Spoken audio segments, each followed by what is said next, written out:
नमो अरहन्ताणं नमो सिद्धाणं नमो आयर्याणं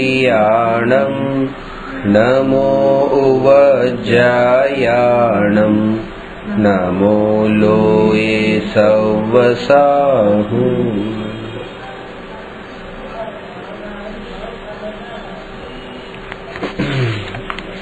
प्रश्न नंबर 286 શું ઇન્દ્રિય જ્ઞાન તે જ્ઞાન છે?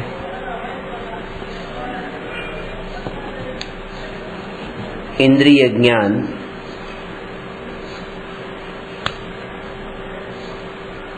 અને અતિન્દ્રિય જ્ઞાન એ રીતે જ્ઞાનના બે ભેદ બતાવ્યા, પણ આ બંને ભેદ ત્યાં સુધી છે જ્યાં સુધી કોઈ નિશ્ચિત જ્ઞેયને જાણવાની અપેક્ષાએ આપણે વાત કરીએ ત્યારે. જ્યારે આપણને એમ લાગે કે મારું જ્ઞાન અધૂરું જ્ઞાન છે, અપૂર્ણ જ્ઞાન છે, પરાધીન છે, તો એવું ક્યારે લાગે છે કે જ્યારે આપણે કોઈ નિશ્ચિત જ્ઞેયને જાણવા માટેની ઈચ્છા રાખતા હોઈએ છીએ એટલે જ આપણને જ્ઞાન અધૂરું લાગે છે. જેમ કે આ જે સામે અક્ષરો છે એ અક્ષરોનું જ્ઞાન મારે કરવું છે. અત્યારે મારે એ જાણવું છે કે અહીંયા કયા અક્ષર છે, પણ એ અક્ષરનું જ્ઞાન થતું નથી. એમાં પ્રકાશનું નિમિત્ત જોઈએ છે. તો જે પ્રકાશ એ પર છે અને આ જ્ઞાન પર ઉપર આધીન થયું, પ્રકાશ ઉપર તો આધીન થયું ને, આંખ પર આધીન થયું, પ્રકાશ પર આધીન થયું, ઇન્દ્રિય અને વસ્તુ એ બંનેની સન્નિકટતાને આધીન થયું. એટલે કે આ અક્ષરો અને આ આંખ બંને એટલા દૂર પણ ન હોવા જોઈએ કે અક્ષરો વંચાય જ નહીં, બંને એટલા નજીક પણ ન હોવા જોઈએ કે બિલકુલ આંખની નજીક હોય તો પણ અક્ષરો વંચાય નહીં. એટલે એનો જે ડિસ્ટન્સ છે આંખનો અને અક્ષરોનો એ પણ લિમિટેડ હોવો જોઈએ, પ્રકાશ પણ હોવો જોઈએ, આંખ ખુલ્લી પણ હોવી જોઈએ. તો આવી જે પરદ્રવ્ય ઉપર જે પરાધીનતા છે એ પરાધીનતા ત્યાં સુધી જ જણાય છે જ્યાં સુધી અંતરમાં એવો વિકલ્પ છે કે મારે અક્ષરને જાણવા છે. પણ જેને આ વિકલ્પ નથી કે મારે આ અક્ષરને જાણવા છે, એના માટે એ જ્ઞાન ઇન્દ્રિય જ્ઞાન નથી, એ જ્ઞાન પરાધીન જ્ઞાન નથી, એ જ્ઞાન એ સમયે પણ સ્વાધીન છે. કારણ કે એને અક્ષરોને જાણવા વાળું જ્ઞાન એનું ધ્યેય નથી, એને જાણવા રૂપે પરિણમતું જ્ઞાન એનું ધ્યેય બની ગયું. ને જાણવા રૂપે પરિણમતું જ્ઞાન જેનું ધ્યેય છે તો એ પરિણમન તો નિરંતર છે કે જેને ઇન્દ્રિયોની પણ અપેક્ષા નથી, પરદ્રવ્યની અપેક્ષા નથી, પરદ્રવ્યની નિકટતાની અપેક્ષા નથી. એટલા માટે માત્ર જાણપણા રૂપ જે સ્વભાવ છે એ સ્વભાવની નજીક જઈને જોતા આ પાંચ ઇન્દ્રિયોની પરાધીનતા ત્યાં દેખાતી નથી. જેમ જેમ વૃદ્ધાવસ્થા આવે છે તો ચામડી પણ એ રીતે કડક કડક થતી જાય છે. હવે ચામડી જે કડક થઈ તો એ સમયે અને નરમ ચામડી, તો નરમ ચામડીમાં જ્યારે ગરમનું જ્ઞાન થાય તો વધારે જ્ઞાન થાય છે, આપણને વધારે ગરમ લાગે છે. અને જ્યારે ચામડી નરમ થઈ ગઈ તો જ્ઞાન પછી ઓછું થયું, એટલી વધારે ખબર ફીલ નથી થતું. તો એનું કારણ એમ નથી કે ત્યાં એ વખતે આ જે ચામડી જે છે એનું મૂળ કારણ નથી. મૂળ કારણ તો એ છે કે પોતાની જ્ઞાનની એ સમયની અવસ્થા, જ્ઞાનની એ સમયની અવસ્થા અને એ અવસ્થા ઉપર પણ દ્રષ્ટિ જવી એ પુરુષાર્થની નબળાઈ પાછી. કારણ કે એ જે અવસ્થા છે એ અવસ્થા જ્ઞાન સ્વભાવ નથી, એ અવસ્થા ક્ષયોપશમ જ્ઞાન છે. આ બે માં આટલું અંતર.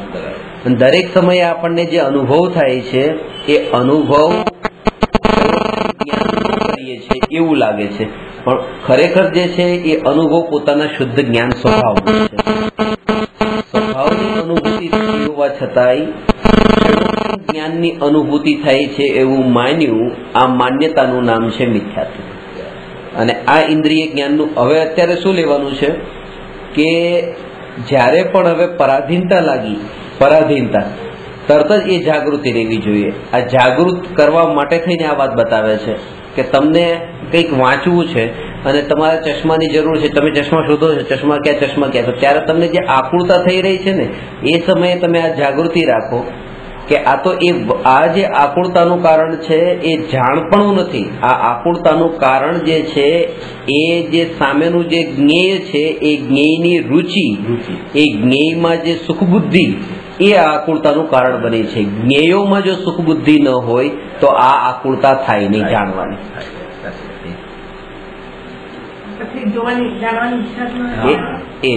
ઈચ્છા એ આકુલતા છે બસ. કારણ કે એનું કારણ છે કે એ જ્ઞેયોને જાણવાની જે છે એ જાણવાનો જે વિકલ્પ છે, જાણવાની જે ઈચ્છા છે એ ઈચ્છા પણ કેમ ન રહી. શાસ્ત્રોમાં બે પ્રકારની ઈચ્છા જે બતાવી છે, એક તો છે વિષયોને ભોગવવાની ઈચ્છા અને બીજી ઈચ્છા એવી છે કે વિષયોને ભોગવવું નથી પણ વિષયોને જાણવાની ઈચ્છા. તો ભોગવવાની ઈચ્છા કરતા જાણવાની ઈચ્છા એ વધારે અહિતકારી છે. આ વાત સમજવાની. ભોગવવું તો આત્માનો સ્વભાવ નથી, જાણવું તો આત્માનો સ્વભાવ છે. તો પછી જાણવું આત્માનો સ્વભાવ છે તો જાણવાની ઈચ્છાને ભોગવવાની ઈચ્છા કરતા પણ વધારે અહિતકારી કેમ કહી? તો એનું કારણ છે કે જે ભોગવવાની ઈચ્છા છે, જે આત્માનો ભોગવવું તો સ્વભાવ નથી, એટલે જે સ્વભાવ નથી એવી જે ઈચ્છા છે એ વિભાવની ઈચ્છા છે. ભોગ એટલે વિભાવ, અને વિભાવ છે એ હંમેશા રહેતો નથી કે લાંબો કાળ ટકતો નથી. એટલે આ જે ઈચ્છા છે એ પણ લાંબો કાળ ટકવાની નથી. પણ જે જાણવું એ તો નિરંતર છે, અનંત કાળ સુધી છે. એટલા માટે જાણવાની ઈચ્છા જે છે એનો અંત નથી. અને એ જ કારણ છે કે જે ભોગવતી વખતે એને ત્યાં એને સંતોષ થઈ જાય છે, ત્યાં એને તૃપ્તિ થઈ જાય છે કે બસ હવે નથી ભોગવવું. પણ જાણવામાં એવી તૃપ્તિ નથી થતી. જાણવામાં વધારે જાણવાની ઈચ્છા થાય છે, અને એ જે વધારે જાણવાની ઈચ્છા જે છે એટલા માટે તે ભોગની ઈચ્છા કરતા જ્ઞાનની ઈચ્છા જે છે વધારે અહિતકારી ગઈ છે. એટલે ખાસ જોર એના ઉપર કે મારે આ જ્ઞેયને જાણવું છે, આ જ્ઞેયને જાણવું છે એવો વિકલ્પ પણ ત્યારે ઉઠ્યો છે જ્યારે સ્વભાવની જાગૃતિ નથી, પોતાના નિજ સ્વભાવની જ્ઞાયક ભાવની જાગૃતિ નથી. જે જીવની જ્ઞાન પર્યાય જ્ઞાયક ભાવને જાણવામાં તે નિરંતર સ્થિર થઈ રહી છે, એ જીવને એ જ્ઞાનમાં એવો વિકલ્પ જ નહીં ઉઠે કે હું આ પરને જાણું, કે પરને જાણવા જાઉં, અથવા તો પરને જાણવાથી મને કંઈક લાભ થશે. આવા વિકલ્પો ત્યાં સુધી જ ઉઠે છે જ્યાં સુધી આ સ્વભાવને જાણવામાં એ જ્ઞાન પર્યાય સ્થિર નથી થઈ ત્યાં સુધી. હવે આ જ વાતને આગળ કન્ક્લુઝનમાં એ રીતે બતાવે છે કે ઇન્દ્રિય જ્ઞાન જે છે એ પણ ઇન્દ્રિય જ્ઞાન ત્યાં સુધી જ છે જ્યાં સુધી કોઈને કોઈ પર જ્ઞેય ઉપર દ્રષ્ટિ છે. પરજ્ઞેય ઉપર દ્રષ્ટિ છે એટલા માટે જ આ ઇન્દ્રિય જ્ઞાન. ત્યારે ઇન્દ્રિય જ્ઞાન કહ્યું ત્યારે આ આંખના નિમિત્તથી થતું જ્ઞાન, એટલે આંખ ઉપર પાછી દ્રષ્ટિ. તો ત્યાં એ જે છે કે અહીંયા એ ભેદ નથી કરવાનો, કે ઇન્દ્રિયોના નિમિત્તથી જાણ્યું એ જાણનારું જ્ઞાન તે ઇન્દ્રિય જ્ઞાન, ઇન્દ્રિયોના નિમિત્ત વિના જાણનારું જ્ઞાન તે અતિન્દ્રિય જ્ઞાન. એ ભેદ અહીંયા નથી કરવાનો. અહીંયા તો એટલી જ વાત છે કે જાણવા રૂપ પરિણમવા વાળું જે છે, બસ જાણવા રૂપ પરિણમવા વાળું છે. આપણે શું કરીએ છીએ કે હાથના ચમચીના નિમિત્તથી જે હલવો જીભ પર આવ્યો એ હલવો, અને બીજું છે કે જે ચમચીના નિમિત્ત વિના સહજ હાથથી જ તેમ. તો એમાં એ કે ચમચી જે પરને નિમિત્ત માનતા હતા કે બીજાના નિમિત્તે, અને આ હાથથી સહજ આવ્યો. તો ત્યાં બે વસ્તુ સમજવાની છે કે ચમચીના નિમિત્તથી આવેલો હલવો ને ચમચીના નિમિત્ત વિના આવેલો હલવો, એમાં જે હલવાનું જે મીઠાશ સ્વરૂપ છે એ મીઠાશ સ્વરૂપ ઉપર જો દ્રષ્ટિ કરવામાં આવે તો ચમચી ત્યાં રહેતી નથી. અને એવું નથી કે ખાલી ચમચીના નિમિત્તથી આવેલો હલવો એ વાક્ય રહેતું નથી, ચમચીના નિમિત્ત વિના એ વાક્ય પણ છૂટી જાય છે જ્યારે સ્વભાવને દ્રષ્ટિમાં લેવામાં આવે ત્યારે, કે એની મીઠાશ રૂપ સ્વભાવ છે. તો એવી રીતે જ્ઞાન માત્ર જે સ્વભાવ છે એ સ્વભાવને જ્યારે નજીક સ્વભાવના ઉપર દ્રષ્ટિ કરીએ સ્વભાવને દ્રષ્ટિમાં લઈએ ત્યારે એ સ્વભાવ ઇન્દ્રિયોના નિમિત્તથી તો જાણતો નથી, પણ એ સ્વભાવ ઇન્દ્રિયોના નિમિત્ત વિના પણ જાણતો નથી. એ સ્વભાવ માત્ર જાણવા રૂપ પરિણમન કરે છે, જાણવા રૂપ પરિણમન કરે છે. વેદન માત્ર, બસ વેદન માત્ર એ જ એનું કાર્ય છે. જાણવું જાણવું જાણવું એ જ જયારે રહ્યું ત્યારે ઇન્દ્રિયોના નિમિત્તથી જાણ્યું ને ઇન્દ્રિયોના નિમિત્ત વિના જાણ્યું, આ બંને વાત છૂટી જાય છે.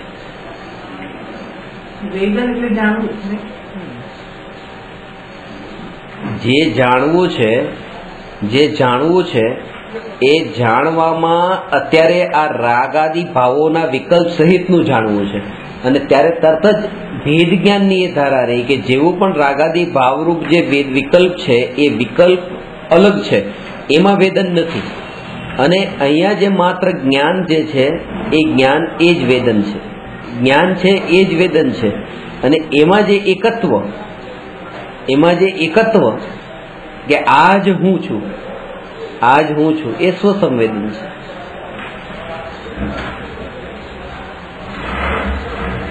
હવે એ જે જ્ઞાન છે જે જાણવારૂપ પરિણમે છે એ જ્ઞાનમાં ફેરફાર નથી, એ તો એકરૂપ છે.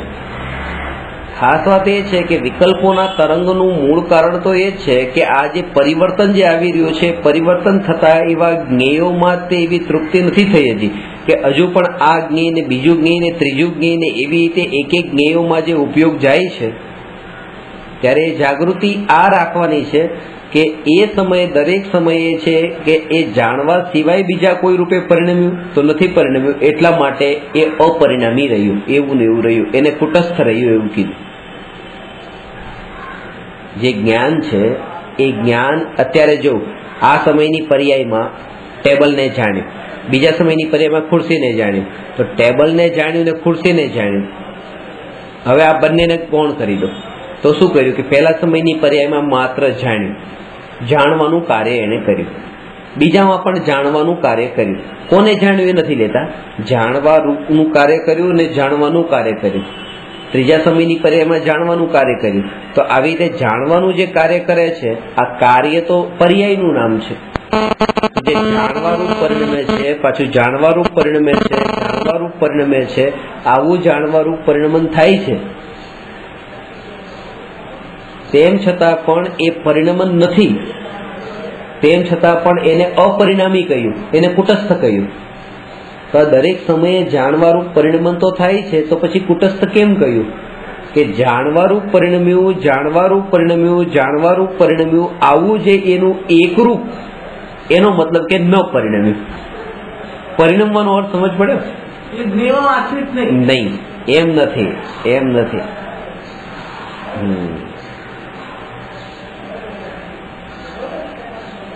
એ સિવાય જેમ કે બાળકની અવસ્થામાંથી એ યુવાન અવસ્થા રૂપે પરિણમન થયું, યુવાન અવસ્થામાંથી પછી વૃદ્ધાવસ્થા રૂપે પરિણમન થયું, તો આ પરિણમન તો થયું છે, પણ એ પરિણમનમાં પણ અપરિણામી પરિણમન છે.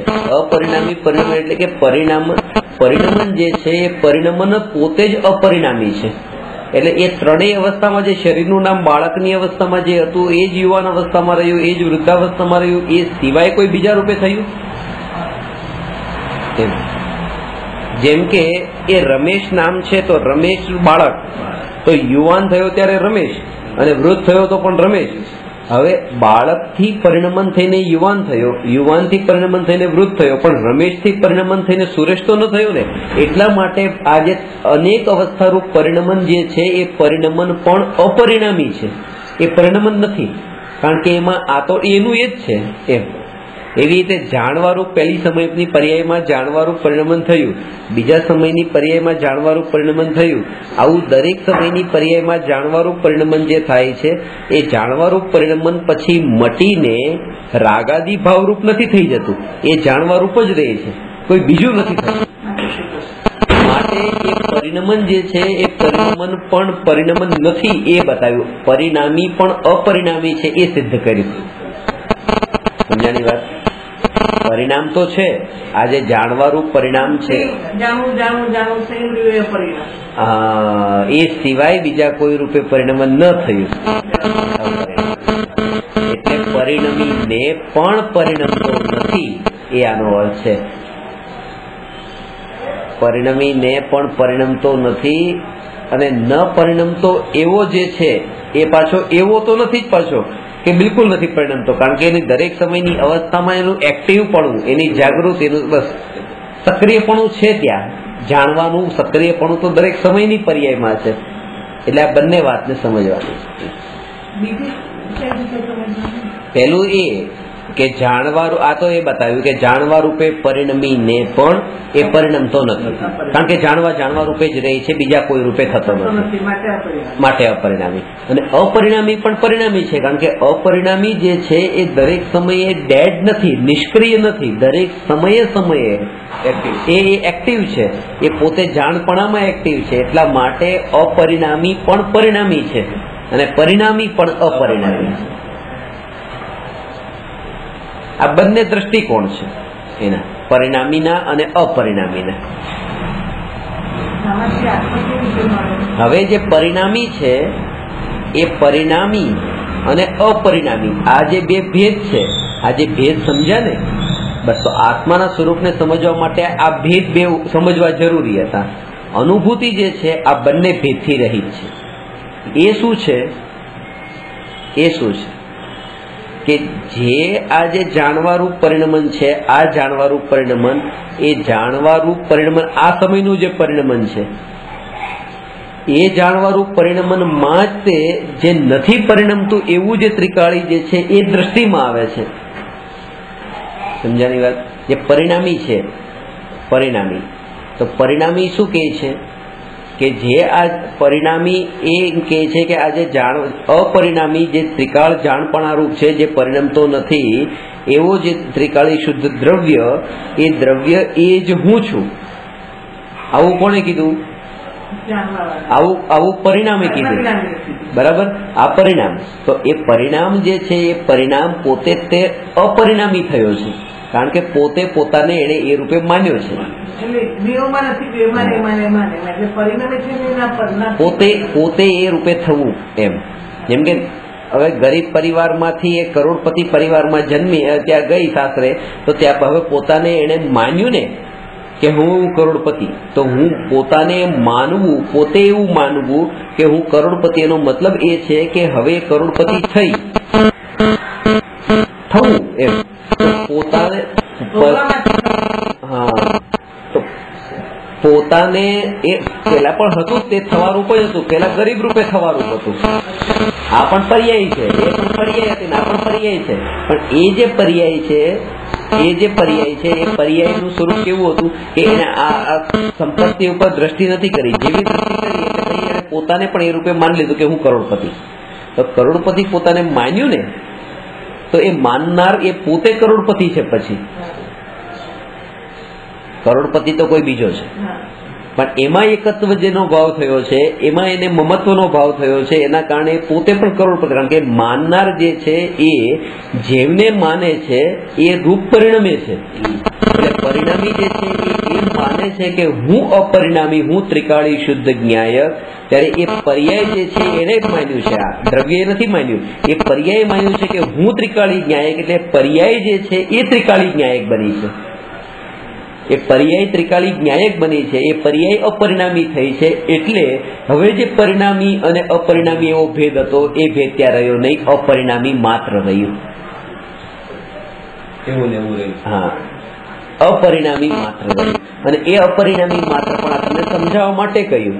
બાકી એ અપરિણામી માત્ર પણ એવો વિકલ્પ પણ ત્યાં ન રહ્યો કે હવે તો એક માત્ર અપરિણામી રહ્યું, એવો વિકલ્પ પણ ત્યાં ન રહ્યો.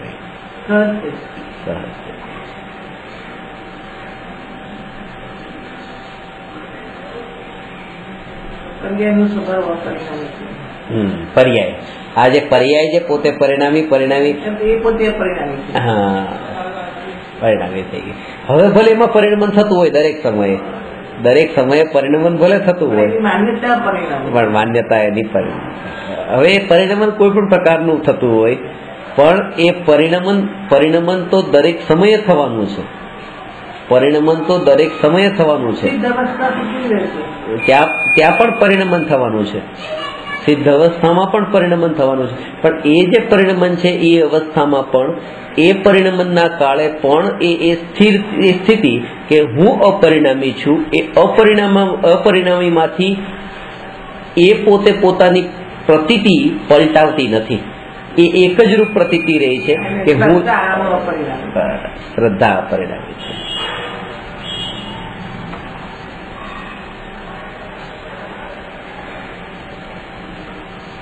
અને એના પર દ્રષ્ટિ જે જવી એ જ આ રાગાદી વિકલ્પોની તરંગોને સહજ શાંત કરે છે.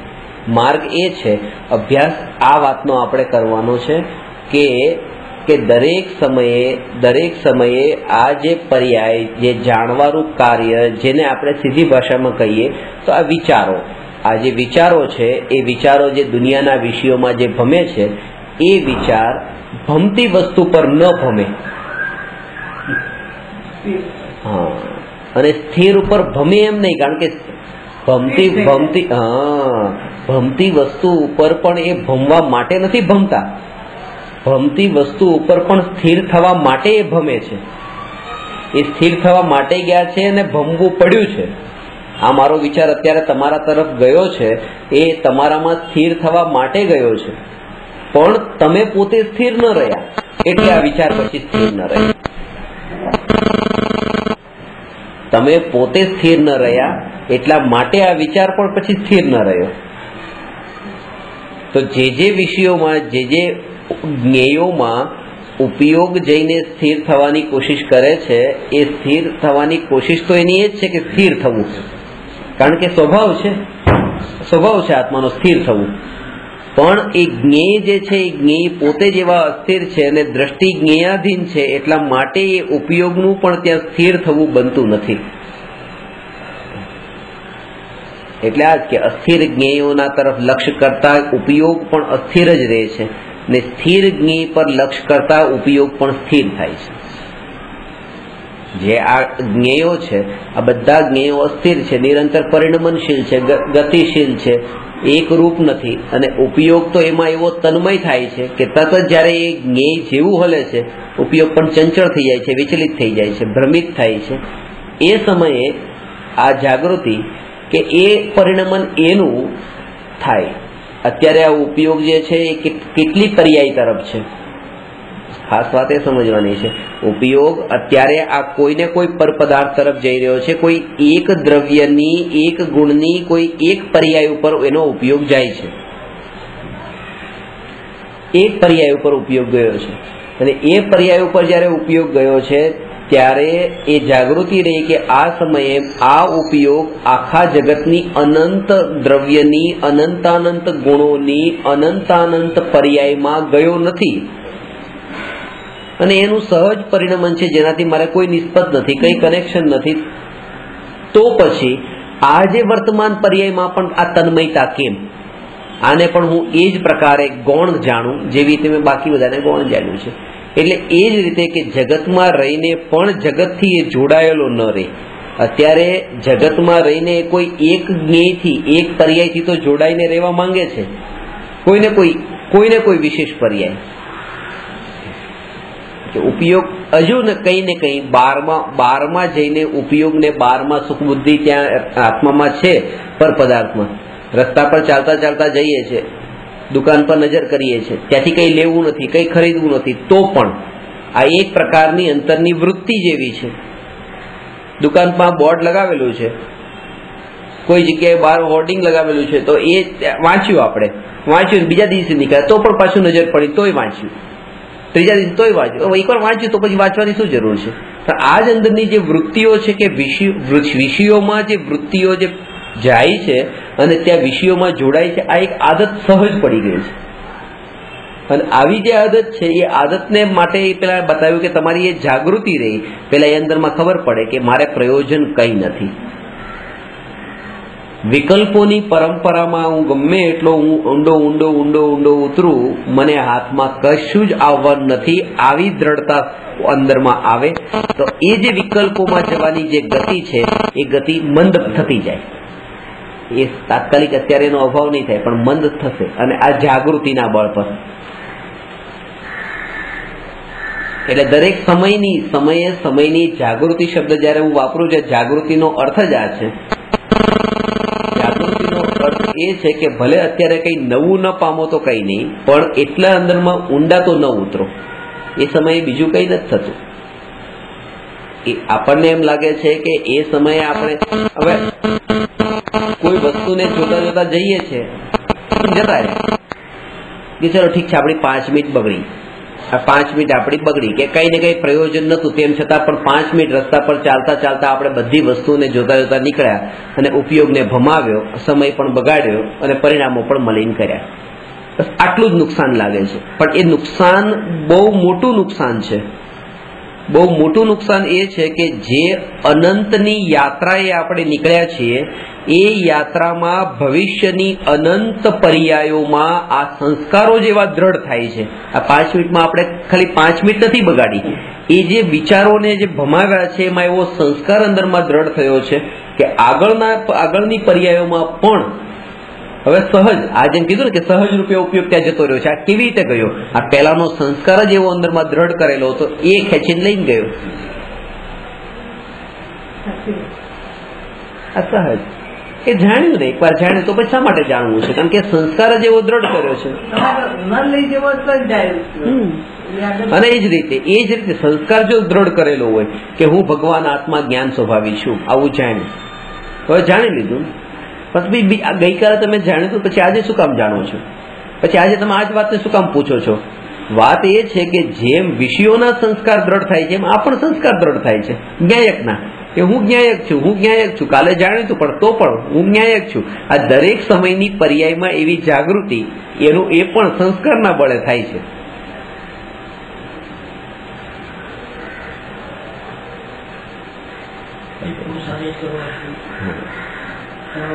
એટલે વિષયોની અમુક સમયની સંગતિ જે છે એ અમુક સમય બગાડનારી નથી કે આજે મારે બસ વધારે નહીં, ખાલી 2 કલાક માટે લંચ પર જવાનું છે. પણ 2 કલાક માટે 2 કલાક નથી બગડ્યા, એ આગળની જે અનંત પર્યાયોમાં જે સંસ્કાર એવો ઊંધો બાંધીને આવ્યા છે એ 2 કલાકમાં, કે જે હવે પછી, અને એ વિષયોના સંસ્કાર તો અનાદિના એવા છે કે પછી તમે આ સાંભળતા હો ને, 2 કલાક જઈને આવ્યા પછી પણ ધર્મનું સાંભળતા હો, ત્યાં પણ ઉપયોગ પાછો ત્યાં જ હશે. કારણ કે રુચિ ને સુખ બુદ્ધિ તો એમાં પડેલી છે ને, એના કારણે.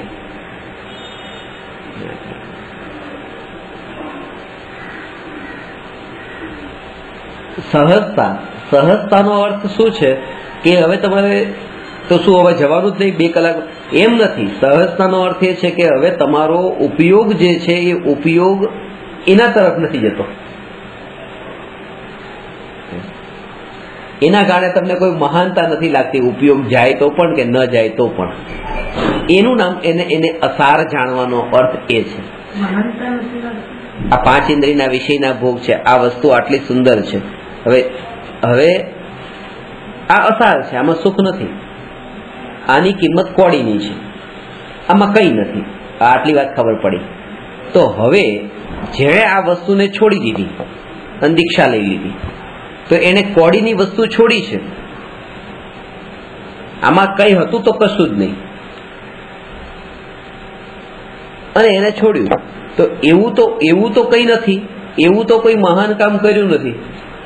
કારણ કે જે કઈક જેની કિંમત નથી એ વસ્તુને છોડી છે. એટલે બતાવ્યું કે જે વસ્તુ છોડવાનો અર્થ એ છે કે અસ્થિનો પક્ષ તો આવ્યો નથી અને નાસ્તિના પક્ષથી છોડવાનું શરૂ કરી દીધું. એટલે 2 જ વસ્તુમાં આપણે અટકીએ છીએ, કાં તો હું આ વસ્તુને ગ્રહણ કરું અથવા તો હું આ વસ્તુને છોડું. આ 2 વિકલ્પોમાં અટકીએ છીએ. 2 વિકલ્પોમાં અટકીએ છીએ. કાં તો હું આજે જમવા માટે જાઉં કે પાર્ટીમાં જાઉં, એ વિકલ્પ, અને હું આજે પાર્ટીમાં મારે નથી જવું, આ વિકલ્પ. આ બંને વિકલ્પ છે ને બંનેમાં અટકવું છે. જવું છે એમાં પણ અટકવું છે, નથી જવું એ પણ અટકવું પાર્ટીમાં જ છે.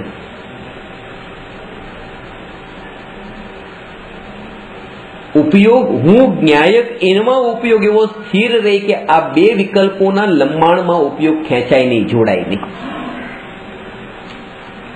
એકમાં રાગનો, એકમાં દ્વેષરૂપ. કારણ કે ઉપયોગ ત્યાં ઢળ્યો, એ સહજતા નથી. વિકલ્પ સહજ રોકાયો નથી. સહજ રોકાયો નથી, ત્યાં વિકલ્પ પલટાયો છે, વિકલ્પનું સ્વરૂપ પલટાયું છે કે મારે જવું છે એ વિકલ્પ હતો, હવે વિકલ્પનું સ્વરૂપ પલટાયું, નથી જવું એ વિકલ્પ. વિકલ્પ તો વિકલ્પના જગ્યાએ ઉભો છે, વિકલ્પનો જડમૂળથી નાશ નથી થયો. વિકલ્પનો જડમૂળથી નાશ ક્યારે થાય કે જેમાં વિકલ્પ નથી એવો જે જ્ઞાયક ભાવ, બસ એના ઉપર લક્ષ્ય જાય, બસ ત્યાં હવે વિકલ્પ રહ્યો નહીં, જવાનો પણ ન રહ્યો ને ન જવાનો પણ ન રહ્યો. અને એનો અભ્યાસ કરવાનો, આ અભ્યાસનો આ પણ એક વિકલ્પ છે, પણ એ વિકલ્પ પાછો કે હું જ્ઞાયક આ અભ્યાસ એનો પણ વિકલ્પ છે. વિકલ્પ સંસ્કારને દ્રઢ કરે, વિકલ્પ સંસ્કારને દ્રઢ કરે. અને બીજું કે આ પણ એક વિકલ્પ છે, આ હું જ્ઞાયક આ પણ એક વિકલ્પ છે, પણ એ સમયે એ વિકલ્પ ઉપર દ્રષ્ટિ ન જાય તો પછી એ વિકલ્પ પણ વિકલ્પ નથી, કારણ કે જ્ઞાયક પછી માત્ર જ્ઞાયક છે ને જ્ઞાયક પર દ્રષ્ટિ જતા વિકલ્પ નથી, ત્યાં નિર્વિકલ્પ છે.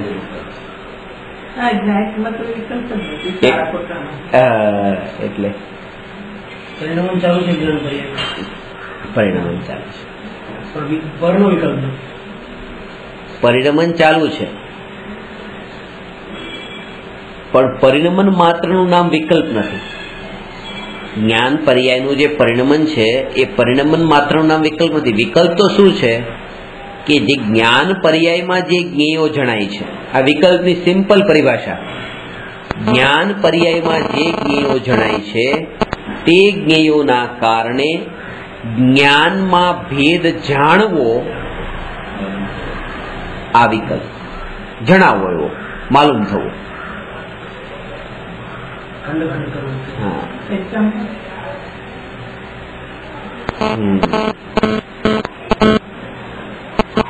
સોનું છે એ જાણ્યું અને સોનાને જાણીને બહાર નીકળ્યા તો કીચડને પણ જાણ્યો. એ બંને જાણપણામાં આજે જાણપણું, જાણવા રૂપ પરિણમન, જાણનાર, એ જાણનારમાં શું ફેર પડ્યો? કઈ નહીં. તો પણ એ ફેર લાગ્યો, જ્ઞેયોમાં ફરક પડે છે. એટલે જ્ઞેયોને જાણવા વાળું જે જ્ઞાન છે એ જ્ઞાનમાં પણ ભેદ માન્યો છે. અત્યારે એ જ્ઞાનમાં પણ ભેદ માન્યો છે, કારણ કે જ્ઞેયોમાં ભેદ માન્યો. આજે જો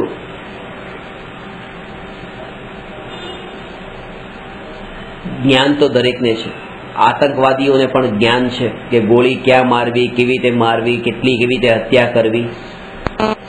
અને જ્ઞાની ધર્માત્માને પણ જ્ઞાન છે શાસ્ત્રોનું કે આત્માને કેમ પામવું. તમે આતંકવાદી પાસે નથી જતા ને જ્ઞાની ધર્માત્મા પાસે કેમ જાઓ છો? જ્ઞાન તો બંનેની પાસે છે. બંને જ્ઞાન ઊંધું સીધું નથી હોતું. એ જે જ્ઞેય છે, એ જ્ઞેયની વાત છે. અત્યારે પણ એ જ્ઞેયના કારણે જ્ઞાનમાં ભેદ માન્યો કે પેલાનું જ્ઞાન સારું નહીં, આ જ્ઞાન ઉત્તમ, એ જ્ઞાન ઉત્તમ નથી, આ જ્ઞાન ઉત્તમ છે. તો આ જ્ઞાનમાં જણાવવા વાળું જ્ઞેય શાસ્ત્ર, એ જ્ઞાનમાં જણાવવા વાળી આ હત્યા, બંદૂક, તલવાર, તો એ જે જ્ઞાન છે આ જ્ઞેયોના કારણે જ્ઞાનમાં ભેદ માલુમ થયો, બસ આનું નામ વિકલ્પ. આ તો પર માટે સમજાયું, આવું પોતાના માટે લેવાનું. આ જ વાત પોતાના માટે લેવાની. દ્રષ્ટિ સ્વભાવ તરફ હોય છે અને એના જ કારણે કોઈ પણ જ્ઞેયને જાણતા જ્ઞાનીને જ્ઞાનની અનુભૂતિ થાય છે. એટલા માટે વિકલ્પનું કારણ નથી બનતી. ખાસ વાત આ સમજવાની છે. સાક્ષાત જ્ઞાનની અનુભૂતિ, કે જ્ઞેયને જાણતા જ્ઞેયની અનુભૂતિ નહીં પણ જ્ઞાનની અનુભૂતિ થાય છે. એટલા માટે ત્યાં વિકલ્પ નથી કે હવે આમ કરું ને આમ કરું ને આમ કરું.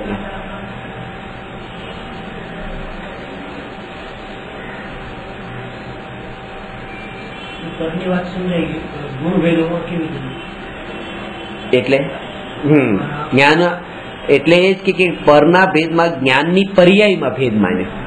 જ્ઞાનની પર્યાયમાં પણ એક માત્ર જાણપણા રૂપ પરિણમન, જાણનાર શુદ્ધ તત્વ. હવે અંતરની જે બધી ધારણાઓ બંધાયેલી હતી એ ધારણાઓના કારણે આ જાણપણું શુદ્ધ નથી દેખાયું, અને માત્ર જાણપણું. એટલા માટે આગળની એક સમયની પર્યાય પછી આ વાત પરની એક સમયની પર્યાય પછીનો પણ વિકલ્પ નહીં, અને આત્માની અનંતકાળની નિત્યતાની અનુભૂતિ. આ બે વાતને સમજજો. આત્માનું અસ્તિત્વ કેટલો અનંતકાળ, એ અનંતકાળના અસ્તિત્વવાન જે આત્મા છે એ આત્માની તો અનુભૂતિ, અને આ વસ્તુની આગલી સમયની પર્યાયનો પણ વિકલ્પ નહીં.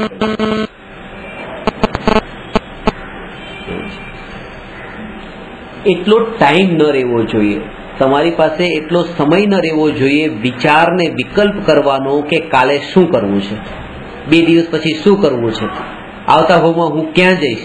આ વિકલ્પને અવકાશ જ ન મળવો જોઈએ. એટલી આ જ્ઞાયકની વિચારની ધારા જ કન્ટિન્યુઅસ ચાલતી રહે.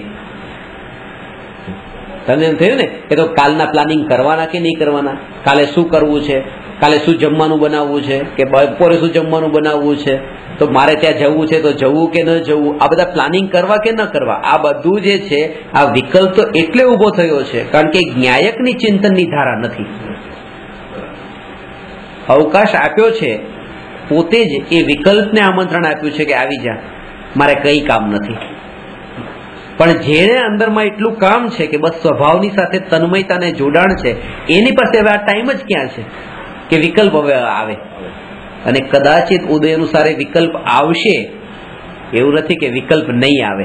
ઉદય અનુસારે વિકલ્પ આવશે તો પણ જ્ઞાનમાં એવી પકડ નહીં આવે, જ્ઞાનની પકડમાં નહીં આવે, કારણ કે ઉપયોગનું જોડાણ ને ધારા એક નિત્યતાની સાથે એવી છે કે સહજતા રહેશે. એ સહજતા કે નિત્યતાના બળ પર એની સાથેની જેવી તન્મયતા છે, એક જે સ્થિતિ, એક સમાન જે સ્થિતિ છે કે આ રૂપ એક રૂપ સ્થિતિ છે, એ એક રૂપ ન રહીને કંઈક 2 રૂપ સ્થિતિ થવી, બસ આ જ વિકલ્પ. એક ધારારૂપ સ્થિતિ ન રહીને કંઈક એ ધારામાં કંઈક બ્રેક પડવો, બસ આનું નામ વિકલ્પ.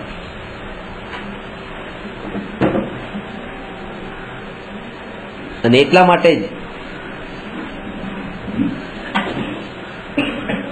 માટે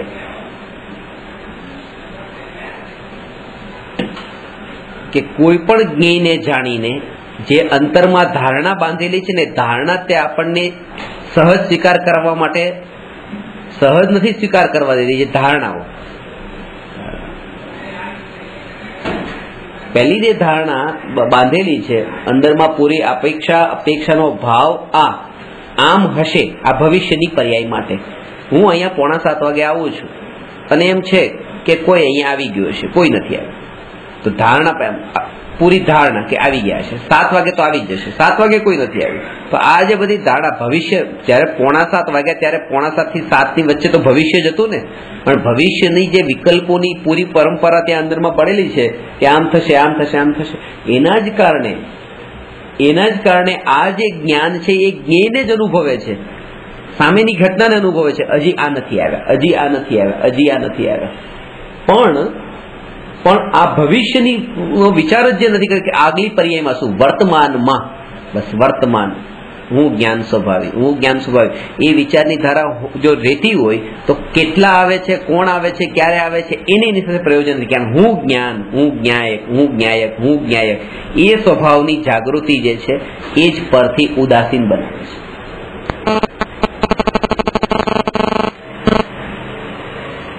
ત્યાં આગલા સમયની પર્યાયમાં આ 3 લોકમાં તમને કઈ ન દેખાય. આ ધારણા કઈ નવીનતા ન લાગવી જોઈએ. નવીનતા જે લાગે છે ને, એ નવીનતા એટલે લાગે છે કારણ કે જ્ઞેયો ઉપર દ્રષ્ટિ છે, એટલે નવીનતા લાગે છે.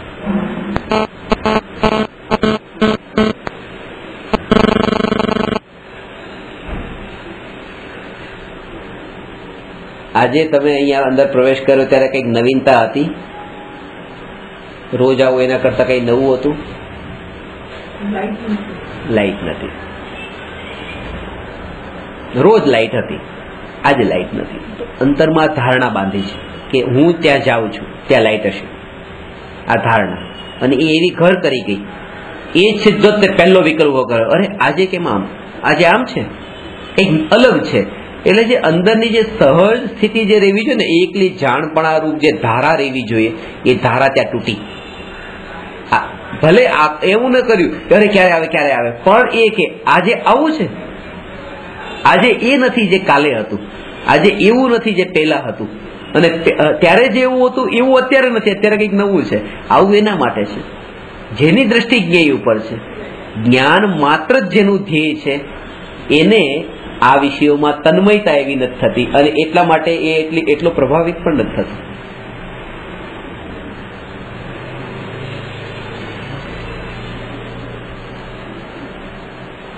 અંતરમાં આ પ્રતીતિ થઈ છે, અસાર છે. એ ભેદોમાં જવું અસાર છે. આ 5 ઇન્દ્રિય મળી છે તો 5 ઇન્દ્રિય ઉપર દ્રષ્ટિ જાય કે ન જાય, મનુષ્યપણા પર દ્રષ્ટિ જાય કે ન જાય. આટલો મહાન મનુષ્ય ભાવ મળ્યો છે, મૂલ્યવાન, જેને કીધું દરિયામાં મણી પડી જાય ને મણીને બહાર કાઢવું જેટલું દુર્લભ છે, એવો આ મનુષ્ય ભાવ એકવાર છૂટી ગયા પછી પ્રાપ્ત થવો એટલો દુર્લભ છે. તો આવી જે મહિમા બતાવી, તો આ મહિમાથી તો કંઈક તો થવું જોઈએ કે નહીં. આ પણ જે છે એને પણ જ્ઞેયની કેટેગરીમાં જાણશે. હવે એને એમાં પણ ભેદ નથી લાગતો, મનુષ્યપણામાં અને એકેન્દ્રીયમાં એ ભેદ પણ નથી લાગતો. મનુષ્યપણાની જે મહિમા છે એ મહિમા જ ન્યાયકની મહિમા ઘટાડે છે. એ એવી રીતે, કારણ કે ચામડાની મહિમા છે એને ન્યાયકની મહિમા કેવી રીતે હોય? આ મનુષ્યપણું તો ચામડું છે, આંખ કાન નાક છે, આ 5 ઇન્દ્રિય બધું ચામડું છે. આ મનુષ્ય ભાવની મહિમા તો એને છે જેને આત્માનું પ્રવચન સાંભળવું છે. મનુષ્ય ભાવની મહિમા એને છે જેને આત્માના વિશે શાસ્ત્રો વાંચવા છે. એના માટે મનુષ્ય ભાવની મહિમા એને છે જેને સત્સંગમાં રહેવું છે, જ્ઞાની ગુરુના યોગમાં રહેવું છે. આ મનુષ્ય બાકીની ગતિઓમાં આવું નથી બનતું, જે મનુષ્ય ગતિમાં બને છે. તો આવી મહિમા આવે, પણ જેની સંગતિ અસંગ, ત્રિકાળ અસંગ એવો જ્ઞાયક છે, એ જ્ઞાયક ઉપર જયારે દ્રષ્ટિ જાય છે ત્યારે પછી આ પંચેન્દ્રિય, અતિન્દ્રિય પર દ્રષ્ટિ જતા પંચેન્દ્રિય પણ એકેન્દ્રિય સમાન થઈ ગયું. અતિન્દ્રિય પર દ્રષ્ટિ જતા પછી પંચેન્દ્રિય પણ એકેન્દ્રિય વધ થઈ ગયું. જેમ તમને એમ કહીએ કે આ પંચેન્દ્રિય છે ને આ એકેન્દ્રિય છે. હવે પંચેન્દ્રિયને જયારે તમે સ્વીકાર કરો ત્યારે એકેન્દ્રિય ઉપર દ્રષ્ટિ જતી નથી ને, કે નહીં એકેન્દ્રિય. તો એ જ રીતે અતિન્દ્રિય એવા જ્ઞાયક પર દ્રષ્ટિ જતા પંચેન્દ્રિય પર દ્રષ્ટિ જતી નથી. અને પેલામાં તો એવું હતું કે પંચેન્દ્રિય ને એકેન્દ્રિય તો એક જ જાતિના હતા પાછા, તોય દ્રષ્ટિ જતી હટી ગઈ. આ તો જાતિ જ અલગ છે તો દ્રષ્ટિ કેવી રીતે જાય? એટલે ગઈ વખતે જે પ્રશ્ન હતો શું ઇન્દ્રિય જ્ઞાન તે જ્ઞાન છે, એના ઉપર હવે આજે જે છેલ્લે સાર લેવાનો છે લઈએ છે. જેમ ઇન્દ્રિય જ્ઞાનનો વિકલ્પ આત્માનુભૂતિમાં બાધક છે, તેમ અતિન્દ્રિય જ્ઞાનનો વિકલ્પ પણ આત્માનુભૂતિમાં બાધક છે.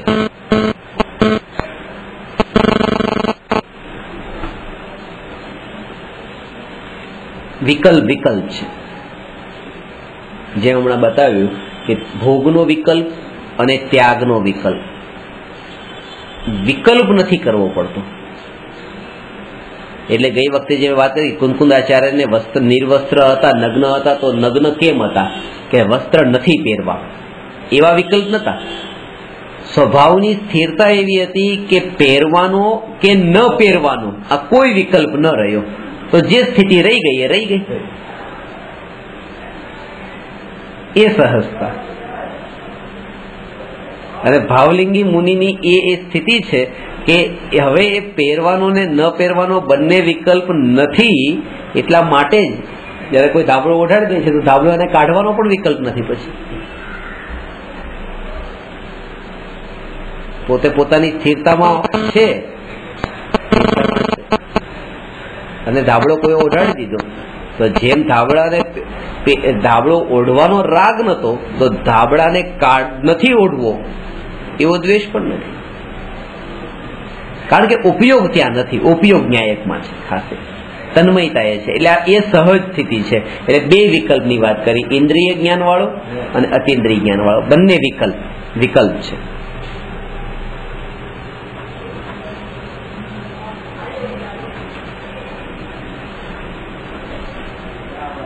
અતિન્દ્રિય જ્ઞાન કહેતા ઇન્દ્રિય જ્ઞાનનો પક્ષ ઉભો થાય છે.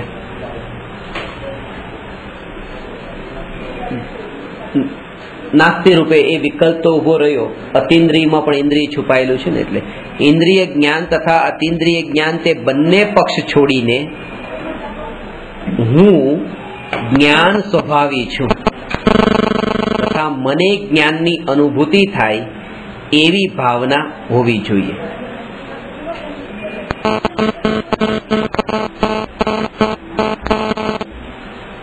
ઇન્દ્રિય જ્ઞાનમાં અસ્થિ રૂપે પરનો વિકલ્પ રહેલો છે તથા અતિન્દ્રિય જ્ઞાનમાં નાસ્તિ રૂપે પરનો વિકલ્પ રહેલો છે. તેથી બંને પ્રકારના ભેદથી રહિત અભેદ અખંડ એક જ્ઞાન સ્વભાવ પર દ્રષ્ટિ કરવી જોઈએ. ઉપયોગની એવી મહિમા આવે, આ ઇન્દ્રિય આ જ્ઞાનની એવી મહિમા આવે કે જ્ઞાન આ ઇન્દ્રિયો વિના જાણે કે ઇન્દ્રિયો સહિત જાણે, કોઈ પણ રૂપે હોય, બસ જ્ઞાન જ્ઞાન રૂપે ટકીને રહે છે. જ્ઞાન જ્ઞાન રૂપે ટકીને રહે છે. મહિમા એની છે. આ બે ભેદમાં વેચવું એ મહિમા નથી. એટલે જ્ઞાની પાસે જેમ કે જ્ઞાનીને પૂછે કે ઇન્દ્રિય જ્ઞાન ને અતિન્દ્રિય જ્ઞાન, તો એને જ્ઞાની કે આ ભગવાન ને અતિન્દ્રિય જ્ઞાન ને તમને ઇન્દ્રિય જ્ઞાન, અને આ બે વાત જેને સાંભળવામાં રસ પડ્યો ને એને હજુ જ્ઞાનમાં રસ નથી. ભગવાનનું અતિન્દ્રિય જ્ઞાન ને મારું ઇન્દ્રિય જ્ઞાન, અથવા તો મારું અતિન્દ્રિય જ્ઞાન અને બીજા જીવોનું ઇન્દ્રિય જ્ઞાન, એ સાંભળવામાં પણ જેને રસ છે, જેને ભેદમાં રસ પડ્યો છે, એને એક અભેદમાં રસ નથી, જ્ઞાન સ્વભાવમાં. આમ જોઈએ તો હિસાબ તો આ રીતે જ છે. ગણિતની દ્રષ્ટિએ જોઈએ તો એ જ છે કે ઇન્દ્રિયોના નિમિત્તથી જાણે તે ઇન્દ્રિય જ્ઞાન, ઇન્દ્રિયોના નિમિત્ત વિના જાણે તે અતિન્દ્રિય જ્ઞાન. હિસાબ આ રીતે ચાલે. પણ આ સ્થિતિમાં હિસાબ છૂટી જાય છે, ગણિત છૂટી જાય છે. આ સ્થિતિમાં સમર્પણ હોય છે. શ્રદ્ધાનો વિષય છે, આ સમર્પણનો વિષય છે, ગણતરીનો વિષય નથી. અમેરિકાની એક અદાલતમાં એક સ્ત્રી એક બીજી સ્ત્રી ઉપર કેસ કર્યો એક બાળક માટે. એક છોકરો હતો, આ સ્ત્રીએ એમ કીધું આ છોકરો મારો છે, અને બીજી સ્ત્રી પણ એમ જ કીધી આ છોકરો મારો છે. એટલે કેસ ઘણા દિવસ સુધી ચાલ્યો. ન્યાયાધીશે બધું પૂછ્યું કે આ હવે, પણ તોય તે નક્કી નતું થતું. એટલે પછી ન્યાયાધીશે સીધી ગણતરી કરી અને બંને સ્ત્રી સામે હતી, બે માતા. એમાં સાચી તો એક હતી, એક તો ખોટી જ હતી. એટલે કે હું હવે એ નિર્ણય આપું છું કે આ જે છોકરો છે એ બંને અડધો અડધો લઈ લો. છોકરાને કાપીને અડધો છોકરો આ લઈ લે, અડધો છોકરો આ લઈ લે. એટલે એક માએ કીધું કે ન્યાયાધીશ સાહેબ, છોકરાને કાપો નહીં, ભલે સામાવાળી સ્ત્રીને આપી દો, પણ કાપો નહીં તમે, માર નથી જોતો. એટલે ન્યાયાધીશે કીધું બસ આ માં સાચી છે. છોડવા સમર્પણ કરવા તૈયાર થઈ ગઈ ને. એ સમર્પણ છે એ જ સાચું છે. આમ ગણિતની દ્રષ્ટિએ જોઈએ તો અડધું અડધું ભેદ એ રીતે જ પડે. પણ પેલી એ કીધું કે ઠીક છે અડધો અડધો આપી દો, ચાલશે, ચલો કઈ ન મળ્યો તો અડધો તો મળશે ને એમ. ન્યાયાધીશે કીધું ના, ખોટીમાં છે. ભેદમાં વેચીને અભેદને ગુમાવવું એ તો સર્વસ્વ ગુમાવવા જેવું છે. તો આ જે જ્ઞાન છે, આ ઇન્દ્રિય જ્ઞાનના ભેદમાં ને અતિન્દ્રિય આ બે ટુકડામાં જેને વેચ્યું અને તૈયાર થયા, એને અભેદ એવા જ્ઞાનને ખંડિત કરી નાખ્યું. અને જ્ઞાની છે એ તો જ્ઞાનમાં એકત્વ રાખે છે કે નહીં, આ બે ભેદમાં મારે નથી પડવું. ભલે જ્ઞાન કોઈ પણ પ્રકારનું, મારે અતિન્દ્રિય પણ નહીં જોઈએ, ઇન્દ્રિય નહીં જોઈએ તો અતિન્દ્રિય વાળા ટુકડા વાળું પણ નહીં જોઈએ, કારણ કે એ પણ એક ટુકડો છે. મારે ટુકડો નહીં જોઈએ, માત્ર જ્ઞાન. એ જ્ઞાનમાં બસ જેને એકત્વનો ભાવ છે, માત્ર જ્ઞાન, એ જ જ્ઞાની છે. ઇન્દ્રિય જ્ઞાનના ટુકડામાં એકત્વનો ભાવ, એ અજ્ઞાનીને અતિન્દ્રિય જ્ઞાન વાળો ટુકડો, એને ટુકડામાં રસ છે, ભેદમાં રસ છે.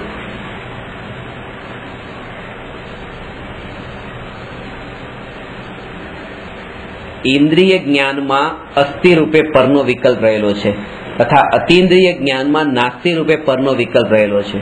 તેથી બંને પ્રકારના ભેદથી રહિત, અભેદ, અખંડ એક જ્ઞાન સ્વભાવ.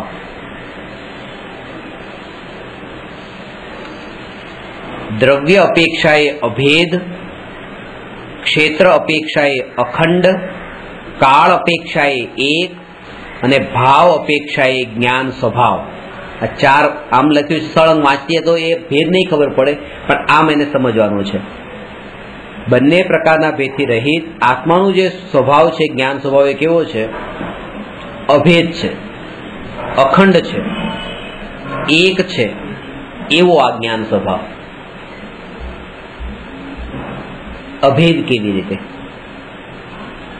કે જ્ઞેયોના ભેદને લીધે એ જ્ઞાન ભેદરૂપ થતું નથી, એટલે એ અભેદ છે. અખંડ કેવી રીતે? આ અખંડિતપણું. તો એ કે પ્રદેશો, જ્ઞાન પ્રદેશ આકાશના જુદા જુદા ભાગ પર હોવા છતાં પણ એનું જે પરિણમન, જે જાણવાનું પરિણમન છે, એ બે પ્રકારે થતું નથી, એટલા માટે અખંડ છે. એટલે શું? સીધી રીતે તમને બતાવું તો હાથમાં બરફ અને પગમાં ચપ્પલ પહેર્યા નથી, તડકામાં ઉભા છીએ એવી સ્થિતિ. તો તડકામાં જે ગરમનો અનુભવ, પગમાં ગરમ લાગે છે, ગરમ લાગે છે, અને હાથમાં ઠંડુ લાગે છે. તો આવું જે અનુભવ થઈ રહ્યો છે એક સમયમાં ઠંડાનો ને ગરમનો, તો કે આવું નથી, આવો જ્ઞાન સ્વભાવ નથી. આવો જ્ઞાન સ્વભાવ માનવો, આનું નામ છે કે જ્ઞાનને ખંડિત થયેલું માન્યું.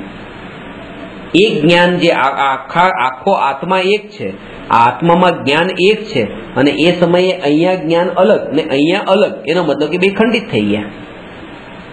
એક સમયમાં તો જ્ઞાન તો કોઈ એક જ વિષયને જાણશે, એવી વર્તમાન જ્ઞાનનું તો એ રીતે યોગ્યતા છે, ઉપયોગ એક જગ્યાએ જશે ને એક વિષયને જાણશે. તો જે સમયે એ ઠંડાપણાને જાણે છે એ સમયે ગરમને નથી જાણતું, જે સમયે ગરમને જાણે છે ત્યારે આ ઠંડાને નથી જાણતું.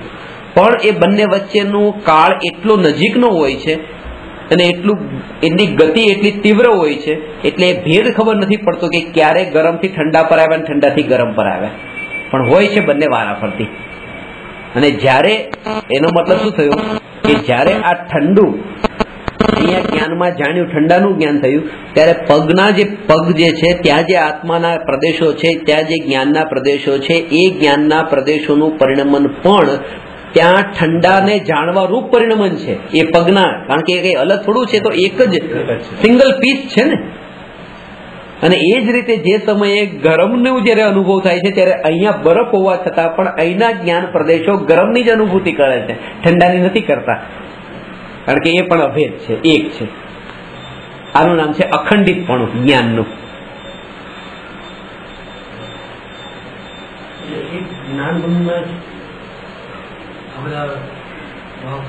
હા, આ જ્ઞાનની પર્યાય જે, એ જ્ઞાનની પર્યાય જે છે, નહીં તો શું થાય કે અસંખ્ય પ્રદેશ છે. આત્મા અસંખ્યાત પ્રદેશી છે, અને અસંખ્યાત પ્રદેશી છે, તો આ પ્રદેશે ઠંડાને જાણે ને બીજા પ્રદેશે ગરમને જાણે, તો અસંખ્ય પ્રદેશે તો પ્રદેશે તો ખંડ ખંડ થઈ જાય.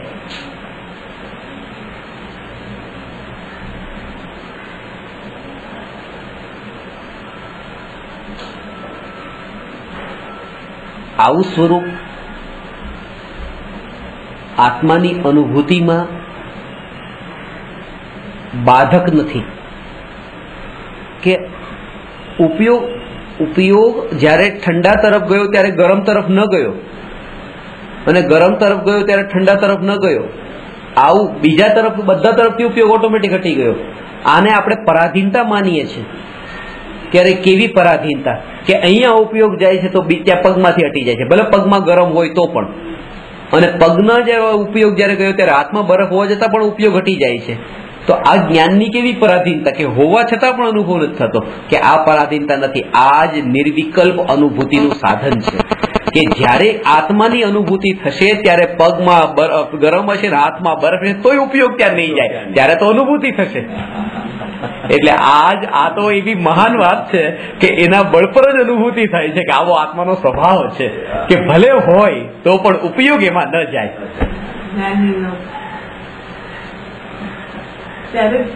ઠંડી ગરમી એના કારણે જ કે કોઈ પણ સ્થિતિ જયારે શરીર અનુભવ ખાલી એને આપણે પરમાં ઘટિત કરતા હતા એટલા માટે એવું લાગતું હતું. ક્યારે એકમાં જાય છે બીજામાં રહી જાય છે, એકને જાણે છે બાકી બધું રહી જાય છે. કારણ કે બીજા બધાનો પાછો રાગ હતો ને જાણવાનો, એટલા માટે એ નતું ગમતું. પણ એકમાત્ર જ્ઞાયકમાં જ જેને રુચિ છે એને પછી આ સ્વભાવ પણ રૂચે છે. અનુભવ નહીં, બંનેની બહારની ક્રિયા, આ સ્પર્શનાની વાત છે. અનુભવ નહીં, એ બંને અડ્યું છે, ખાલી અડવાનું એક સમયમાં છે. બહારની ક્રિયા જે છે ફિઝિકલી એક સાથે છે, પણ અંદરનું જે જ્ઞાનનું વેદન જે છે ઉપયોગ એ એક સમયમાં એકનું છે, એ બે એક સાથે નથી. આપણને દોષરૂપ લાગે છે, આપણને ફાયદામંદ છે એમ એ બધું હોય એક સાથે. આમ જોવો તો બધા એક સાથે અહીંયા બેઠા છો, પણ મારું ધ્યાન તો એક એક તરફ જ જાય છે ને. તો એક એક તરફ જે ધ્યાન જાય છે હોવાનું બધું એક સાથે છે, ધ્યાન એક તરફ છે. એવી રીતે બધું એક સાથે, કપડા છે તો એનો સ્પર્શ થાય છે, હવાનો સ્પર્શ થાય છે, આ બધું સ્પર્શ, અને એ જ કારણ બને છે. આ વાતને તમે સમજો કે ગઈકાલે તો એટલી બધી ઠંડી હતી, એટલી બધી ઠંડી હતી, બધા સ્વેટર પહેરે, સ્વેટર ઉપર શાલ પહેરે, એના ઉપર ટોપી પહેરે, ને તમે ખાલી ટી શર્ટ પહેરેલું હતું તો બધા મને કહે આવું નહીં કરો, આવું નહીં કરો. પણ મેં આનો પ્રેક્ટિકલી તમને આમ અનુભવ તમે કરીને જોવો તો તમને ખબર પડશે કે આ માત્ર જ્ઞાન, આ જ્ઞાન સ્વભાવ તે હું હવે એવું જે જ્ઞાન સ્વભાવમાં જયારે જોડાણ થાય છે, અને એ સમયે જોયું કે બહારમાં જોયું તો આખા રોમટા એવા ઉભા થઈ ગયા છે, એટલી ઠંડીના કારણે હાથ એવા થીજી ગયા, બધું છે. પણ એ પણ જયારે એ જ્ઞાન ઉપરથી ઉપયોગ ઘટ્યો ત્યારે જ જણાય છે. જ્ઞાનમાં તો આ ક્રિયા બધી થતી હોય, અને એમ લાગે કે જેનો અનંત કાળ સુધી સાથ છોડવાનો છે એની સ્થિતિ પછી જેવી થાય તેવી થાય, તેનાથી શું પ્રયોજન? આ જ્ઞાન માત્ર તે હું, જ્ઞાન માત્ર તે હું, એ સ્થિતિ ઉપયોગની કિંમત, આ યોગની કિંમત નહીં. મન વચન કાયાના યોગ એની કિંમત નહીં, ઉપયોગ. અત્યાર સુધી એ યોગને જ બચાવ્યો છે, ઉપયોગને નથી બચાવ્યો. ઉપયોગને બચાવવાનો છે કે ઉપયોગ મલિન ન થાય, ઉપયોગ સ્વચ્છ રહેવો જોઈએ. શરીરની સ્વચ્છતા કરતા ઉપયોગની નિર્મળતા ને ઉપયોગની સ્વચ્છતા એ વધારે જરૂરી છે. આના ઉપરથી એ ખ્યાલમાં આવે કે જ્ઞાની સંતો મુનિરાજોને એ આ શરીરને જ્યારે કોઈ પ્રાણીઓ ખાય છે ત્યારે પણ ઉપયોગ જ્યારે જ્ઞાન સ્વભાવમાં સ્થિર છે એ ખબર નથી પડતી. એમ નથી કે આવી જાવ ને ખાઈ જાવ, મને કઈ નથી, એમ નહીં. એ તરફનો ઉપયોગ જ નથી ગયો. તન્મયતા એવી સ્વભાવમાં તન્મયતા છે. અને કદાચિત જાય તો પણ આ રીતે કે હવે મારે યોગ નહીં ઉપયોગને બચાવવું, એ ધ્યેય છે. અને આ એક વિધિ થઈ. ઠંડીમાં તો રેવાઈ જાય, ઠંડીમાં તો હજી રેવાય, સહન થઈ જાય. ગરમીમાં પછી શું કરું? ગરમીમાં શું કરું? ઠંડીમાં તો ચામડી એવી બળતી નથી, ગરમીમાં તો ચામડી આખી બળી જાય. ત્યારે નહીં. જેને ઠંડીમાં એ જ્ઞાન સ્વભાવ પર વારંવાર ઉપયોગ જતો હતો, અને જ્ઞાન માત્ર હું, જ્ઞાન માત્ર હું, જાણનાર શુદ્ધ તત્વ હું, જાણનાર શુદ્ધ તત્વ હું, આવી જેની ધારા રહેતી હતી એના માટે ઠંડી ઠંડી નથી, તો આવી જેની ધારા રહી છે એના માટે ગરમી ગરમી નથી. પછી એના માટે વરસાદ વરસાદ નથી, એના માટે દેહ દેહ નથી, એના માટે કોઈ ઋતુ ઋતુ નથી, એના માટે કાળ કાળ નથી. જ્ઞાયક માત્ર જ્ઞાયક છે.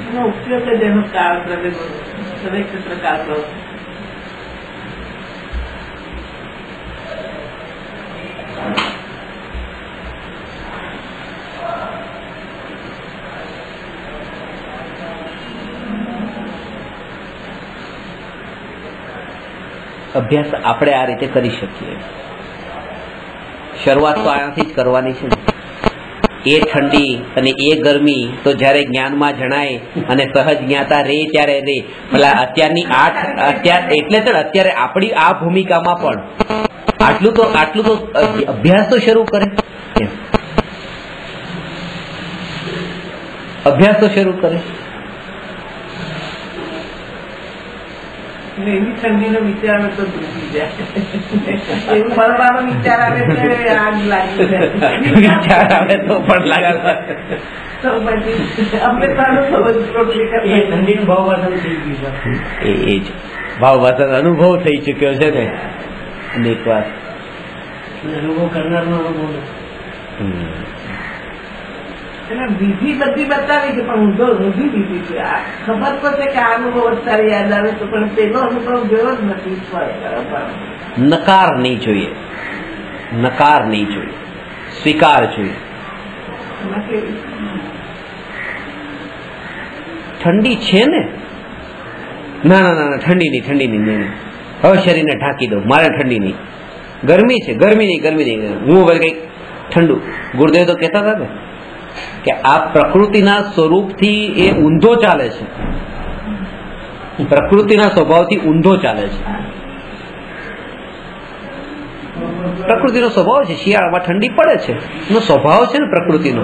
પણ આ શું કરે છે કે શિયાળાના દિવસોમાં અંદર રૂમમાં ગરમ કરશે, હીટર ચાલુ કરશે. પ્રકૃતિના સ્વભાવથી ઊંધું કામ કર્યું. પ્રકૃતિનો સ્વભાવ છે ઉનાળામાં ગરમી પડે, આ અંદર એસી ચાલુ કરીને ઠંડુ કરશે, એનાથી ઉલટું કામ કરે. એટલે ગુરુદેવ કહેતા આ પ્રકૃતિના સ્વભાવથી ઊંધું કામ કરે છે એટલે જ એને આ સ્વભાવથી વિપરીત એવી આ ઊંધી ગતિઓ મળે છે. બાકી તો સિદ્ધ ગતિ એની સ્વભાવરૂપ ગતિ છે અને આ દેહને ધારણ કરવા રૂપ ગતિ ઊંધી ગતિ છે. અને મુનિરાજ જે હોય એને સ્વીકાર કરે છે તો સ્વભાવ પ્રકૃતિનો સ્વીકાર કરે એને સ્વભાવરૂપ ગતિ સહજ મળે છે, સિદ્ધ ગતિ.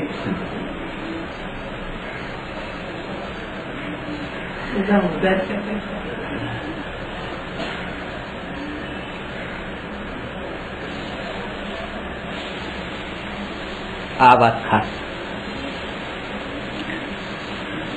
ગરમ કપડા શિયાળામાં પહેરવા છે એ વિકલ્પ એ ભલે કરે, મારે નથી પહેરવા. એ વિકલ્પ મારે નથી કરવાનો. પાછો ખાસ વાત એ મારે નથી પહેરવા એ વિકલ્પ નહીં. હું આત્મા વિચારની ધારા એવી ધારા રે કે આ વિકલ્પ ખબર ઉઠતો નથી કેવો પહેરવાનો કે નથી થતી. એને ઠંડી ગરમીની અનુભૂતિ નથી, એને જ્ઞાન માત્રની અનુભૂતિ છે.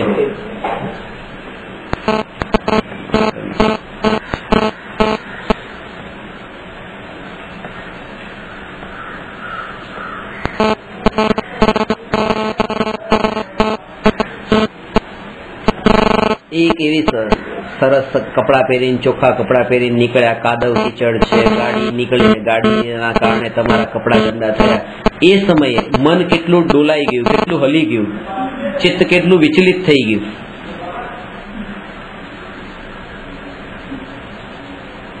આ અભ્યાસ અહીંથી કરવાનો છે. હું જાણનાર. હવે અહીંયા આ જે ભાવ છે આ મારું સાધ્ય નથી, આ ભાવ મારું ધ્યેય નથી. જે મેં સાધના કરી છે, સાધનાનું ફળ શું આ છે? એ જાગૃતિ જો રે તરત પછી ઉપયોગ એટલો જે તન્મય થતો હતો એ તન્મય થતો અટકી જશે, પાછો વળશે.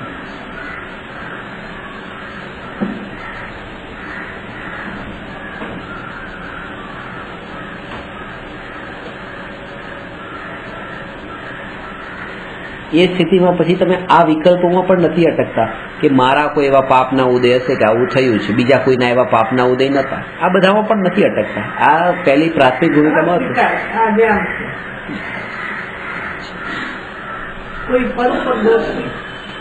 પર ઉપર દોષ નહીં ને પર ઉપર આધીન નહીં.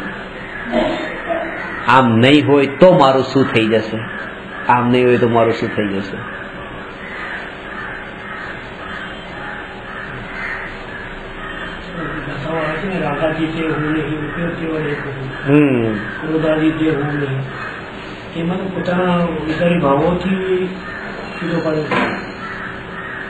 સંયોગી ભાવ પર જ જોર આપ્યું છે. સમયસારમાં સંયોગ કરતા સંયોગી ભાવ પર જોર આપ્યું છે. સમયસારમાં એ બતાવ્યું છે. સમયસારમાં તો કુનકુંદાચાર્ય કહે છે કે જેના હાથમાં સમયસાર આવ્યું હોય અમારે એને આ ન બતાવવું પડે કે ઘર ને છોકરા ને બૈરા તમારા નથી. એ બધું એ બધી ખબર હોય એને હાથમાં સમયસાર આવે. હવે તો એને બતાવવાનું છે કે આ રાગાદી ભાવ તમારા નથી.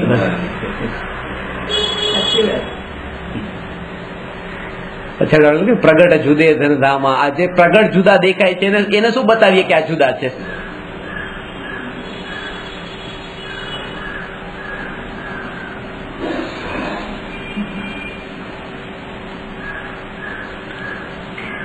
એ જ પ્રમાણે આ તો જ્ઞાનની વાત કરી. અભેદ છે, અખંડ છે, એક છે. એકનો અર્થ આ કાળના ભેદ રહિત. ગઈકાલે જાણનાર, આજે જાણનાર, આવતીકાલે જાણનાર એમ નહીં. ત્રિકાળ. ત્રિકાળને અભેદ બતાવવા માટે ત્યાં એક શબ્દ વાપર્યો, એક રૂપ છે, અનેક રૂપ નથી. એવો જે જ્ઞાન સ્વભાવ છે એના પર દ્રષ્ટિ કરવી જોઈએ. એ જ પ્રમાણે ઇન્દ્રિય સુખ તથા અતિન્દ્રિય સુખના વિકલ્પ છોડીને માત્ર સુખ જ આત્માનું સાધ્ય હોવું જોઈએ.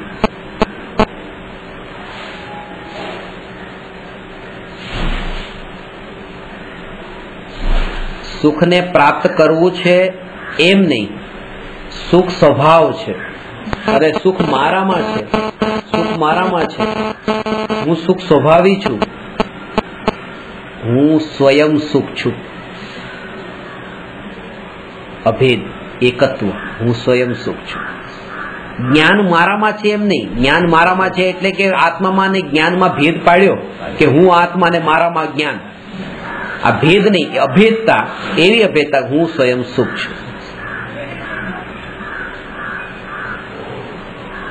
આ તો હજી એમ કહેતા કે એટલું આશ્ચર્ય નથી લાગતું કે જેનામાં સુખ છે, જેનામાં સુખ છે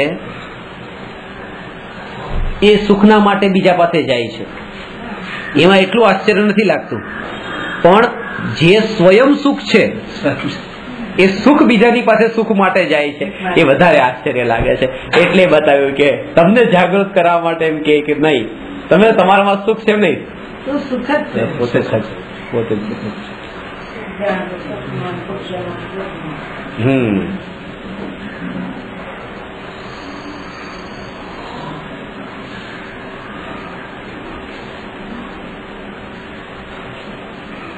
તો આ પ્રશ્ન થયો ઇન્દ્રિય જ્ઞાન તે જ્ઞાન છે કે નહીં. આ બંને વિકલ્પોથી રહિત જ્ઞાન સ્વભાવ એ જ આત્માનું સાધ્ય છે. હવે 287મો પ્રશ્ન છે અને આ પ્રશ્ન પણ એટલો જ મહત્વપૂર્ણ છે. જેવા જેવા હવે આગળના પ્રશ્ન હવે આવે છે એ પ્રશ્ન આત્મ સાધનાના સાધક જીવ માટે બહુ મહત્વપૂર્ણ પ્રશ્ન છે અને અંતરમાં રહેલી આનાથી આત્માની સાધનામાં સહાયક તો છે જ તે આના જે જવાબ છે. સાથે સાથે પહેલાની જે પૂર્વે બંધાયેલી જે ધારણાઓ અને મિથ્યા ભ્રાંતિઓ હતી ને તોડનારા પણ છે.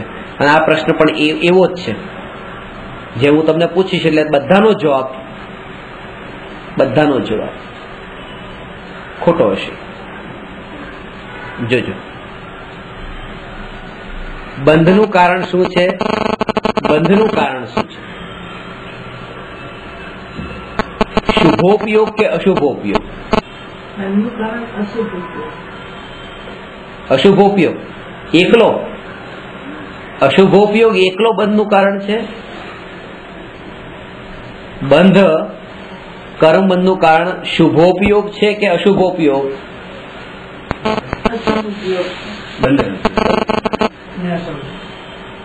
હા,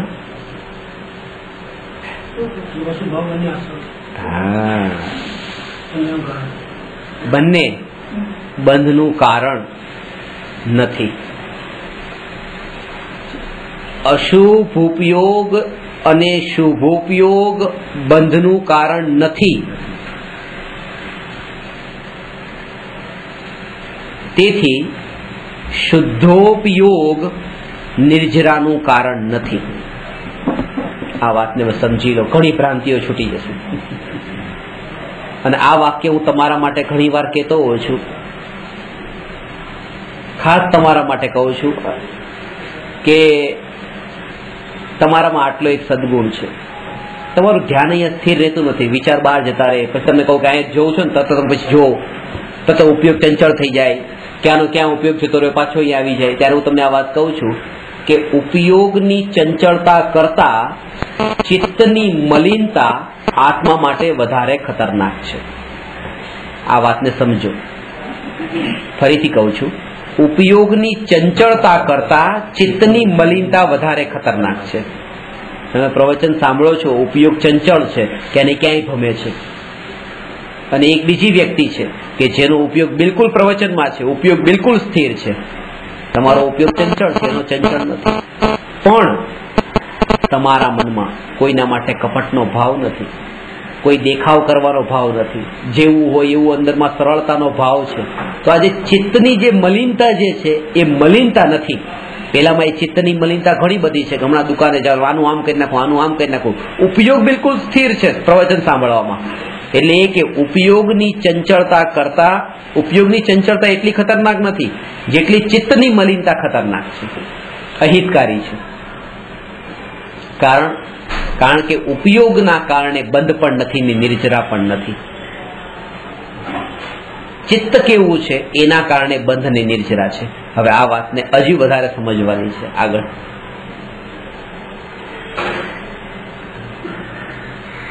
આ બે વસ્તુમાં બહુ મોટું અંતર છે. એક છે ઉપયોગ અને બીજું છે પરિણતિ. આ બે શબ્દ ખાસ છે, ઉપયોગ અને પરિણતિ. શુદ્ધ ઉપયોગ અને આ શુભ ઉપયોગ અને અશુભ ઉપયોગ. શુભ ઉપયોગ ને અશુભ ઉપયોગ ને એક શબ્દમાં કહેવાય અશુદ્ધોપયોગ. સમજાણી ને વાત? કે શુદ્ધની બરાબરીમાં તો અશુભ પણ અશુદ્ધ છે અને શુભ પણ અશુદ્ધ છે, કારણ કે બે શુદ્ધોપયોગ નથી. તો શુદ્ધોપયોગથી નિર્જરા નથી અને અશુદ્ધોપયોગથી બંધ નથી. શુદ્ધ પરિણતિથી નિર્જરા છે અને અશુદ્ધ પરિણતિથી બંધ છે.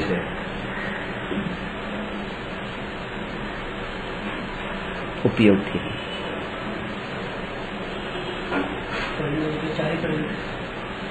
શુદ્ધોપયોગ એ આત્માના અનંત ગુણોની અભેદ એકરૂપ પર્યાયનું નામ છે ને શુદ્ધ પરિણતિ એ આત્માના ચારિત્ર ગુણની શુદ્ધ પર્યાયનું નામ છે.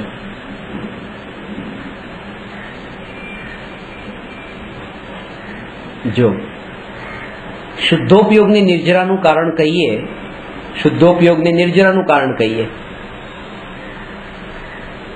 તો જ્યારે જ્ઞાની ભોગને ભોગવે છે ત્યારે શુદ્ધોપયોગ છે, સમ્યક દર્શન છે, પણ શુદ્ધોપયોગ છે. ભોગને ભોગવતા વખતે તો અશુભોપયોગ છે, અશુભ ભાવ છે. યુદ્ધ કરે છે, લડાઈ લડે, આ અશુભ ભાવ છે, અશુભ પાપરૂપ ભાવ છે, અશુભોપયોગ છે. જો શુદ્ધોપયોગથી નિર્જરા થતી હોય તો ત્યાં શુદ્ધોપયોગ નથી, તો પછી જ્ઞાનીને નિર્જરા નથી થતી એમ માનવું પડે. અહીંયા તો એમ કીધું છે કે જ્ઞાનીના ભોગ નિર્જરાના હેતુ છે. એટલે હવે સમજવાનું છે ચારિત્ર ગુણની પર્યાયની મલિનતા આ 25 કષાયોના લક્ષને કારણે એને સમજાવવા માટે કહું છું. 25 કષાયોથી ચારિત્ર ગુણની પર્યાય મલિન છે. અનંતાનુબંધી ક્રોધમાન માયાલો, અપ્રત્યાખ્યાનાવરણ ક્રોધમાન માયાલો, પ્રત્યાખ્યાનાવરણ ક્રોધમાન માયાલો અને સંજ્વલન ક્રોધમાન માયાલો અને 9 નો કષાય હાસ્ય રતિ અરતિ વગેરે 16. એટલે 16 ને 9 25. આને સમજવા માટે આપણે આ રીતે સમજીએ છીએ કે અનંતાનુબંધી ક્રોધમાન માયાલો એ 25%, પછી અપ્રત્યાખ્યાનાવરણ ક્રોધમાન માયાલો આ બંને ભેગા 50%, પછી ત્રીજો જયારે આવે ભેદ પ્રત્યાખ્યાનાવરણ ક્રોધમાન માયેલો 75% અને સંજુલન ક્રોધમાન માયેલો એટલે 100%. 100% કષાયનો જયારે અભાવ થાય છે ત્યારે તો આત્મા વિતરાગી થાય છે. પણ જયારે 25% કષાયનો અભાવ થયો અનંતાનુબંધીનો, 75% બાકી છે. સમજાવવા માટે પર્સન્ટેજ કહું છું. આ 25% અભાવ થયો તો 25% અભાવ થયો તો 25% શુદ્ધતા થઈ ને પરિણતિમાં, અને 75% પરિણતિ અશુદ્ધ છે. 25% પરિણતિ શુદ્ધ છે, 75% પરિણતિ અશુદ્ધ છે. તો જ્ઞાનીને બંધ થાય છે કે નિર્જરા થાય છે? બેય થાય છે. ચોથા ગુણસ્થાને 3 કષાય ચોકડી જે 3 કષાય ચોકડીનો હજી ઉદય છે, એ ઉદય અનુસારે જેટલા કષાયના ભાવ છે, મલિનતા છે, એનાથી તો બંધ થાય છે. અને 1 કષાય ચોકડીનો અભાવ જે થયો છે અને જે 25% નિર્મળતા છે, એટલા અંશે એનાથી, એટલી શુદ્ધતાથી નિર્જરા થાય છે. ઉપયોગ કયો છે એ નથી જોવાનો.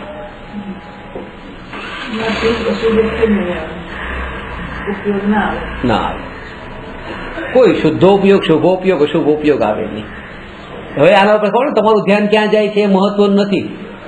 તમારા અંદર જે કષાયનો કચરો છે એ કેટલો નીકળ્યો છે અને કેટલી પ્યોરિટી આવી છે, એ આ ઉપયોગની ચંચળતા કરતા ચિત્તની મલિનતા વધારે ખતરનાક છે. આને હજી 4-5 દ્રષ્ટાંતથી સમજાવીશ એટલે વધારે ક્લિયર થશે. જો ચોથા ગુણસ્થાનમાં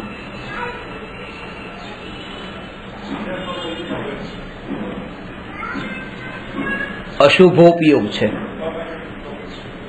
યુદ્ધનો વિકલ્પ, અશુભોપયોગ. અને પહેલા ગુણસ્થાન વર્તી મિથ્યા દ્રષ્ટિને ભગવાનની ભક્તિનો વિકલ્પ. હવે તમે ધ્યાનથી સાંભળી લેજો કે દ્રવ્યલિંગી સાધુને 28 મૂળગુણ પાળવાનો વિકલ્પ. સાધુને મૂળગુણ પાળવાનો વિકલ્પ પહેલા ગુણસ્થાને. અજ્ઞાની છે, આત્મજ્ઞાન નથી થયું, સમ્યક દર્શન નથી થયું. અને ચોથા ગુણસ્થાનમાં અશુભ ઉપયોગ અને અહીંયા છે શુભ ઉપયોગ. તો પણ શુભોપયોગ જેને છે એને બંધ છે પહેલા ગુણસ્થાનમાં, અને અશુભોપયોગ વાળાને પણ નિર્જરા છે, કારણ કે અનંતાનુબંધીના અભાવથી 25% જે શુદ્ધતા છે એના બળ પર નિર્જરા છે. આને એ 25% શુદ્ધતા પણ નથી, ભલે શુભોપયોગ હોય તો પણ નિર્જરા થાય કેવી રીતે? નિર્જરાનું કારણ શુભોપયોગ કે અશુભોપયોગ નથી. નિર્જરાનું કારણ જે પરિણતિની જે નિર્મળતા છે એ છે, જે ચોથા ગુણસ્થાનમાં છે. પરિણતિ નિર્મળ છે, ભલે અશુભોપયોગ હોય તો પણ. મિથ્યાત્વ ત્યાં નહીં લેવાનું, પરિણતિ.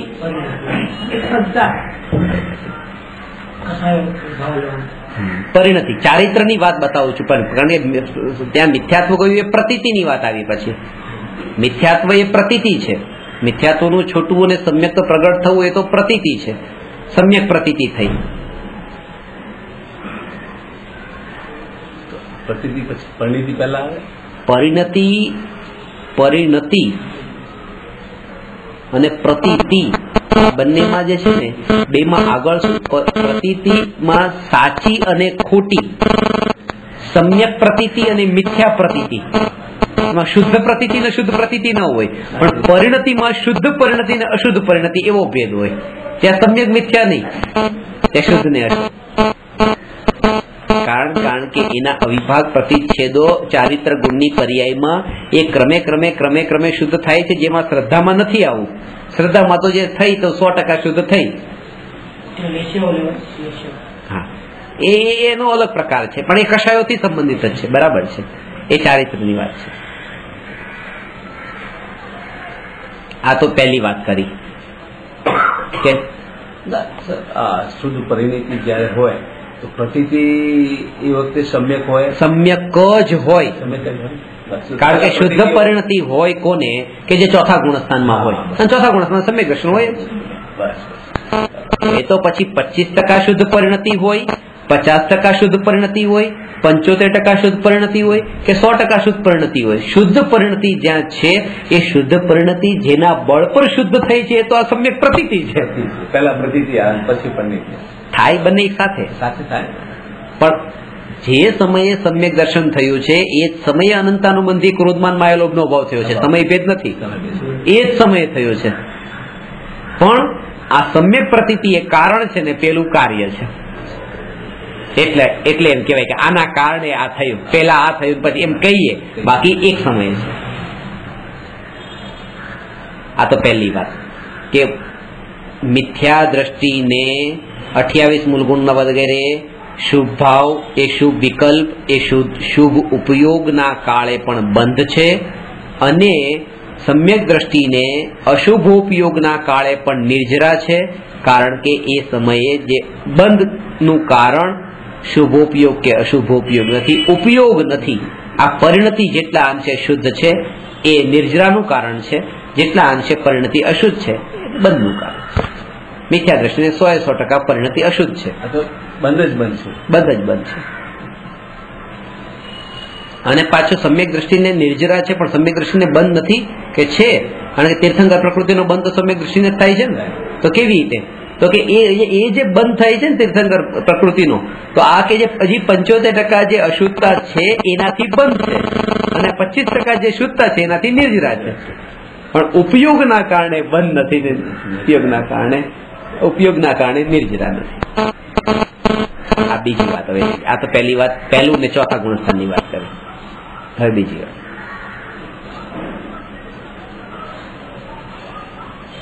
છઠ્ઠા ગુણસ્થાન વર્તી ભાવલિંગી મુનિરાજ. છઠ્ઠા ગુણસ્થાનમાં હોય કયો ઉપયોગ હોય? છઠ્ઠા ગુણસ્થાનમાં 7મામાં શુદ્ધ ઉપયોગ, શુભોપયોગ. શાસ્ત્ર લખે છે છઠ્ઠા ગુણસ્થાનમાં, છઠ્ઠામાં આવી ગયા ને એટલે શુભોપયોગ. છઠ્ઠા ગુણસ્થાનમાં છે શુભોપયોગ. અને ચોથા ગુણસ્થાનમાં કોઈ સમ્યક દ્રષ્ટિ જીવ આત્માનું ધ્યાન કરે છે, આત્માનું નિર્વિકલ્પ ધ્યાન. તો આત્માનું નિર્વિકલ્પ ધ્યાન એ કયો ઉપયોગ? શુદ્ધોપયોગ. શુદ્ધોપયોગ, શુદ્ધોપયોગ. તો ચોથા ગુણસ્થાનમાં આત્માનું નિર્વિકલ્પ ધ્યાન શુદ્ધોપયોગ છે, છઠ્ઠા ગુણસ્થાનમાં શુભોપયોગ છે. તો શુદ્ધોપયોગ વાળાને નિર્જરા વધારે થાય ને, એ તો શુભોપયોગ છે ને. ત્યાં 3 કસાય ચોકડીના અભાવથી 75% શુદ્ધતા છે એટલે ત્યાંની નિર્જરા વધારે છે, ભલે અહીંયા શુદ્ધોપયોગમાં હોય તો પણ, કારણ કે 25% શુદ્ધતા છે. ઉપયોગના કારણે બંધ નથી ને ઉપયોગના કારણે નિર્જરા નથી. પરિણતિ જેટલા અંશે શુદ્ધ એટલી નિર્જરા વધારે, જેટલી અશુદ્ધ એટલો બંધ. એટલે આના ઉપરથી એક ખાસ સમજવાનો ઉપયોગ અહીં જાય છે ને અહીંયા જાય છે નહીં, અંદરનો કચરો કેટલો ખાલી થયો એ મહત્વનું છે. 25% વાળી વાત બરાબર ક્લિયર કરવાનું એકદમ ક્લિયર કરાવો કે આપી દે એ જ અમારા માટે અપૂર્વ વસ્તુ બનશે. અપૂર્વ વસ્તુ બનશે, સાચી વાત છે.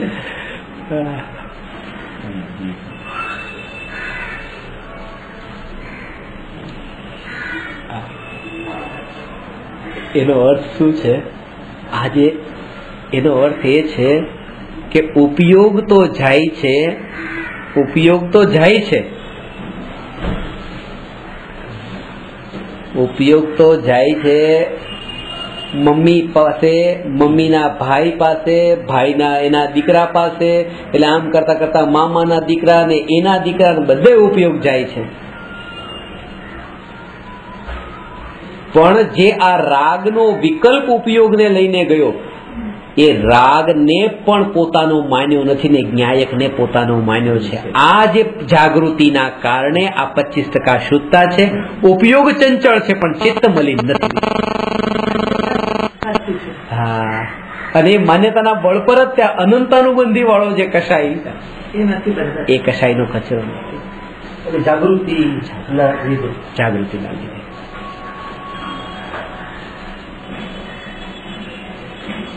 વિચાર કરતા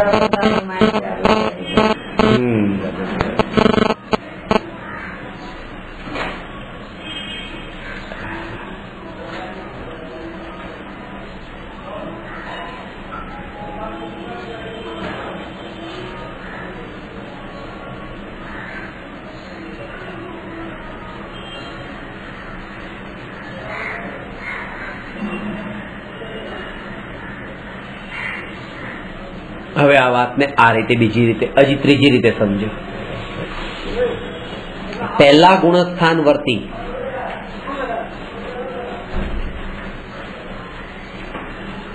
એક મિથ્યા દ્રષ્ટિ 28 મૂળગુણ પાળવાનો વિકલ્પ છે.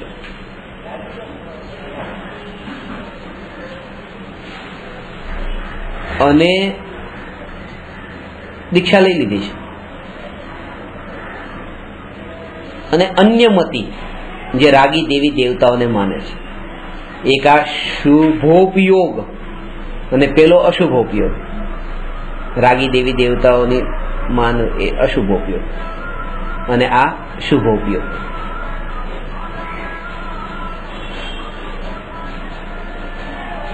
શાસ્ત્રમાં એવા કેટલાય કિસ્સા આવે છે. આવા દ્રવ્યલિંગી મુનિ નરકે ગયા હોય અને આવા અશુભોપયોગ જેને કહીએ છીએ સ્વર્ગે ગયા હોય. અને એનું મૂળ કારણ એ જ બતાવ્યું છે કે પરિણતિ આ કરીને પણ પેલાના અંદર જે કપટ કુળ એ બધા જે ભાવો જે છે એ નરકમાં લઈ જાય છે. પેલું રાગીમાં પણ જઈને જે કંઈ પણ એને અંતર કપટના કોઈ એવા ભાવ નથી, તો એના ભાવના બળ પર આ ચિત્તની મલિનતા નથી, એના બળ પર એ સ્વર્ગ સુધી પહોંચી જાય છે. કારણ કે પરિણતિ ઉપર જોર છે, ઉપયોગ ઉપર જોર નથી.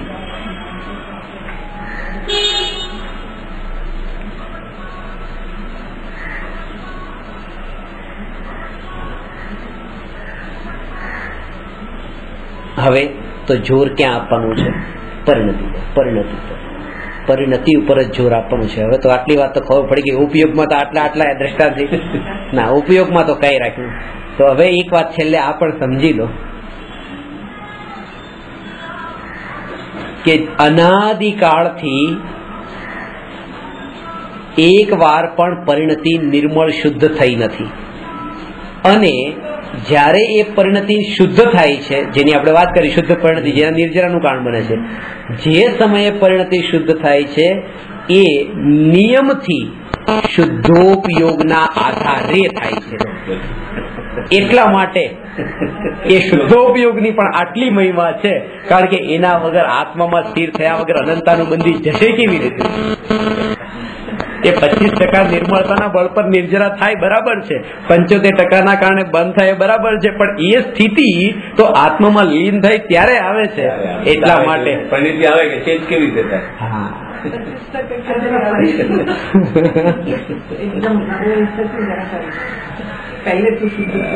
હવે બધા વિષય એવા જ આવશે. અનંતાનુબંધી કશાયનો અભાવ, બસ એના ઉપર જોર રાખવાનું છે. ઉપયોગ ક્યાં ભમે છે એના ઉપર નહીં. આ વાત તો તમને સમજાણી ને કે ભલે યુદ્ધ કરવામાં ઉપયોગ જાય પણ તો અનંતાનુબંધી કશાયનો અભાવ થયો છે કે નહીં? થયો છે. એ ઉત્તમ છે. એટલે આ વાતને આ રીતે તમે કીધી ને, વિદ્વાન લોકો આ વાતને જાણે છે, સમજી લે છે, અને એના બળ પર આમાં સ્વચ્છંદતા, બહુ મોટી સ્વચ્છંદતા પોષાઈ જાય. કેવી રીતે કે ભાઈ જેના કારણે બસ આવો ઉપયોગ તો ગમે ત્યાં ભમતો હોય, તમે ઉપયોગ વિષયોના ભોગોમાં જાય, કે ઉપયોગ પછી પાપમાં જાય, કે ઉપયોગ દેવશાસ્ત્ર ગુરુમાં જાય, કે 28 મૂળગુણમાં જાય, ને ત્યારે તમે રાગી દેવતાઓમાં જાય. ઉપયોગથી શું લાગે? વળગે. બસ અંતરની પરિણતિ નિર્મળ રાખો. પણ પરિણતિ નિર્મળ તો શુદ્ધોપયોગ વિના થતી નથી. એ થઈ એ ભરત ચક્રવર્તીની શુદ્ધ પરિણતિથી નિર્જરા થતી હતી, પણ એ શુદ્ધ પરિણતિ જે પહેલા સમયે જયારે પ્રગટ થઈ ત્યારે તો શુદ્ધોપયોગ જ હતો, બીજો કોઈ ઉપયોગ નતો. તો જ પ્રગટ થાય. હા,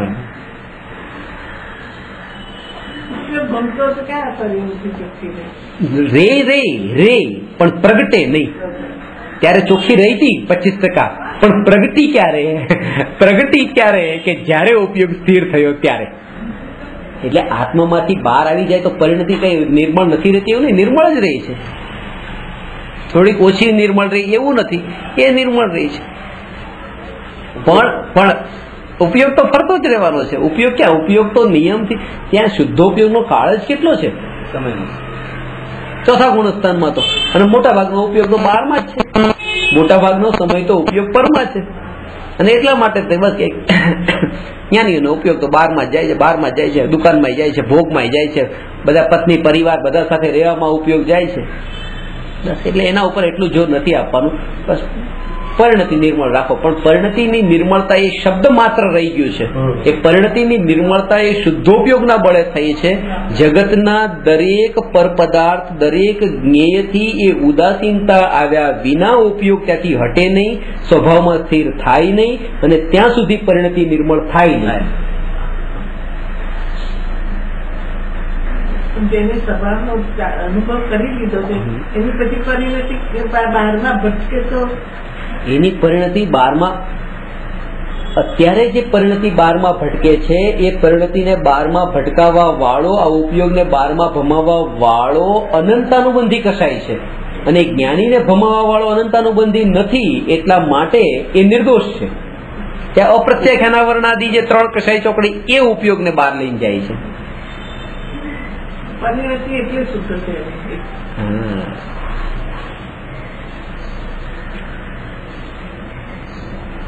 આ છે અજ્ઞાનીને અત્યારે અનંતાનુબંધી એટલે કનેક્ટેડ કસાય છે, એટલે અજ્ઞાનીને ભગવાનની પ્રતિમા પ્રત્યે રાગ છે, અને જ્ઞાનીને પણ છે રાગ છે, પણ અજ્ઞાનીને અનંતાનુબંધી છે. એનો અર્થ શું કે હવે આ પ્રતિમાને કોઈ તોડવા જશે તો અજ્ઞાની તરત જ એને મારવા જશે. જ્ઞાનીને અનંતાનુબંધી નથી, એટલે બસ આટલો જ રાગ છે, એની આગળ ક્યાંય નથી. હવે એની આગળ બધે ક્યાંય નહીં જાય. આ અનંતાનુબંધી છૂટવાનો મતલબ આટલા મર્યાદિત થઈ ગયા. બાકી પેલામાં તો 1, 2, 3, 4 કોઈ લિમિટ ન રહી. એ અનંતાનુબંધી એટલે એનો રાગ ખતરનાક કીધો. અજ્ઞાનીનો દ્વેષ પણ લિમિટેડ છે, અરે જ્ઞાનીનો દ્વેષ પણ લિમિટેડ છે, અજ્ઞાનીનો રાગ પણ અનલિમિટેડ છે. એટલા દ્વેષમાં લઈ જવા વાળો છે. એટલે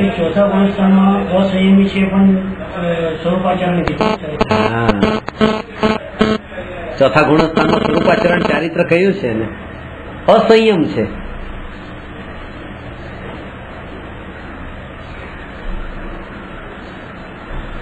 સ્વરૂપાચરણ ચારિત્ર એટલે જ સમયની જાગૃતિ. સ્વરૂપાચરણ ચારિત્ર એટલે સ્વરૂપ પરિણતિ સ્વરૂપમાં ઢળેલી રહે છે. એટલા અંશે 25% જે છે, 25% પરિણતિ એ નિરંતર સ્વભાવની છે, એની બહાર નથી, એનાથી છુટ્ટી નથી પડી. એ જેમ કીધું ને કે પૈસા ખિસ્સામાં રાખ્યા હોય તો પૈસા ખિસ્સામાં છે, એનાથી છૂટા નથી રાખ્યા, બહાર નથી ક્યાંય મૂક્યા, પોતાની પાસે જ છે. બસ આ પરિણતિની શુદ્ધતા. હવે એને હાથ લગાડીને ચેક કરતા રહેવા. એ જે ચેક કરવાનું છે ફિઝિકલી, બસ આ ઉપયોગ છે. જે પરિણતિ જે છે આત્મા હું છું એ તો નિરંતર છે પરિણતિ, પણ એમાં જયારે ઉપયોગ સ્થિર થાય ત્યારે એ સમજવાનું કે એને ચેક કરી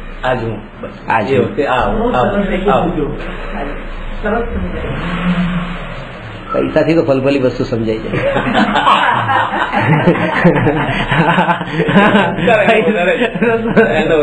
પૈસાથી શું ના સમજાય?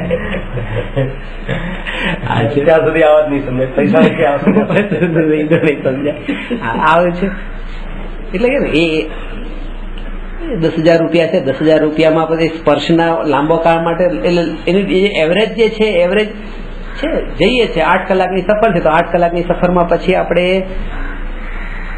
કલાકે ચેક કરશે. પણ લાખ રૂપિયા હશે તો કલાકે ચેક નહીં કરે, પછી એ 15 મિનિટે ચેક કરશે ને, અડીને કિંમત વધી ગઈ. અને 10 લાખ રૂપિયા હશે તો આમ બિલકુલ છોડશે જ નહીં, હાથ જ એની ઉપર હશે 8 કલાક. જેમ ચોથા ગુણસ્થાનમાં ઉપયોગ જાય છે, 6 મહિને એકવાર અડી ચેક કરી લે છે આત્માને. 5મા ગુણસ્થાનમાં 15 દિવસે આત્માને સ્પર્શે છે. 6થા ગુણસ્થાનમાં અંતર્મૂળ સ્પર્શે છે, અને એની પછી તો પછી એને છોડતા જ નથી. ઉપરના ગુણસ્થાનમાં તો 8માંથી સમજાય ને વાત? હા,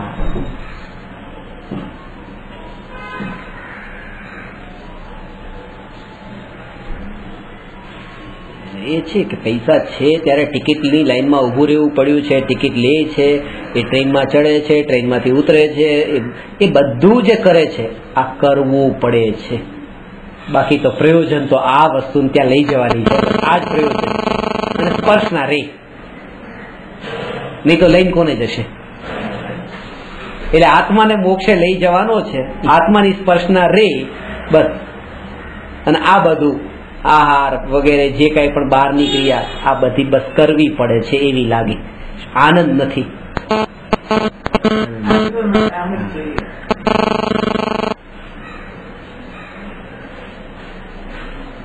સમ્યક દર્શન પ્રગટ થઈ ગયા પછી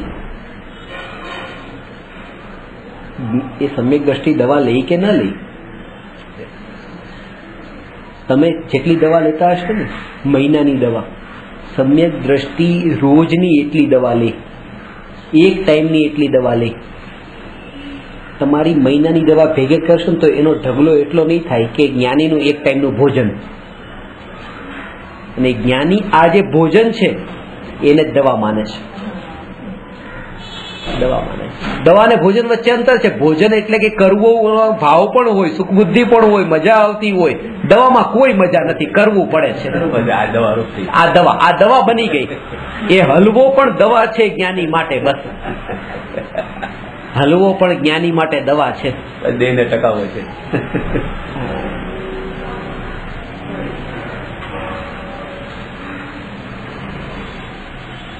એ મીઠાઈ જે છે એ મીઠાઈ પણ દવા બની ગઈ છે.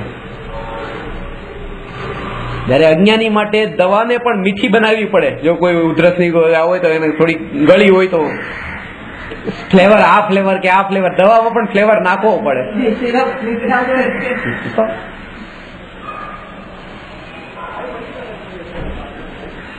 જ્ઞાનીનું ભોજન જ મીઠ, એ દવા છે.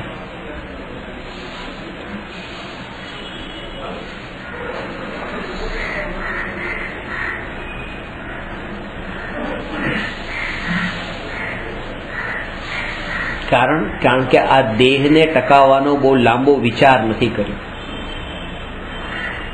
દેહને અત્યારે જુદું જાણ્યું, નશ્વર જાણ્યું, અસાર જાણ્યું અને જડ પૂતગલ પરમાણુનો પિંડ માત્ર જાણ્યું અને માન્યું. એ અંતરમાં એવું પરિણમ્યું, ખાલી બોલવા માટે નહીં. ત્યારે જયારે તમને એવું લાગે ને કે બહુ કે દવા લેવી પડશે, ત્યારે આ જાગૃતિ રહેવી જોઈએ. આટલા વર્ષોની સાધનાનું ફળ શું મળ્યું મને? આ ફળ છે એનું. પોતાની સાથે વાત કરવાની, પોતાને સમજાવવાનું છે આ શું કરી રહ્યા છીએ આપણે.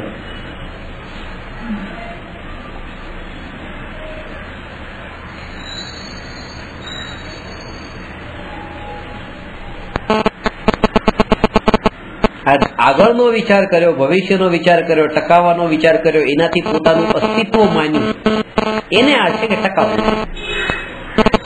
આનાથી અસ્તિત્વ માન્યું.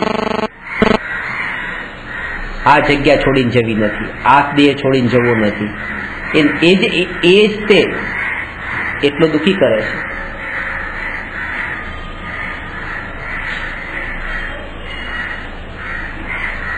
અને એના માટે થઈને આ બધી સુવિધાઓ દેહને પોષવા માટે, જે વખતે માનો કે તમે આ દેહને પોષવા માટે એર કન્ડિશન ચાલુ કર્યું, ત્યારે શું થયું કે ત્યારે પરાધીનતા વધી. હવે તમારે આજે ચાલુ કર્યું, કાલે કર્યું, પરમ દિવસે તમે એની ગુલામી વધી ગઈ. હવે એના વગર તમે નથી રહી શકતા. તમે નાજુક બનતા ગયા. જેટલા વિષયના ભોગોને વધારે ભોગવીએ છીએ એટલા આપણે વધારે નાજુક થતા જઈએ છીએ. અને એ નાજુક એવા થઈએ છે કે પછી સવારનો 8 વાગ્યાના તડકામાં પણ નીકળે તો એને સહન નથી થતું. એ પણ તડકો વધારે લાગી જાય છે. આ કોણે આવું તૈયાર કર્યું? આ ભોગની જે વૃત્તિઓમાં જે રોજ ટેવાતા આજે એવી સ્થિતિ આવી ગઈ કે હવે આટલું પણ એ સહજ રૂપે નથી સ્વીકારી શકતો.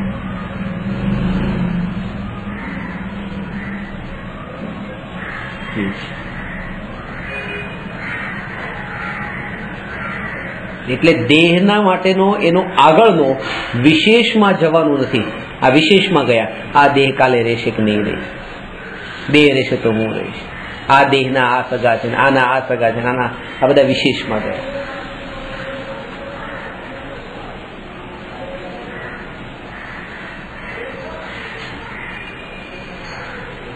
વિશેષમાં જઈએ તો પોતાનું જે પ્રયોજનભૂત કાર્ય છે એ ચૂકાઈ જાય છે.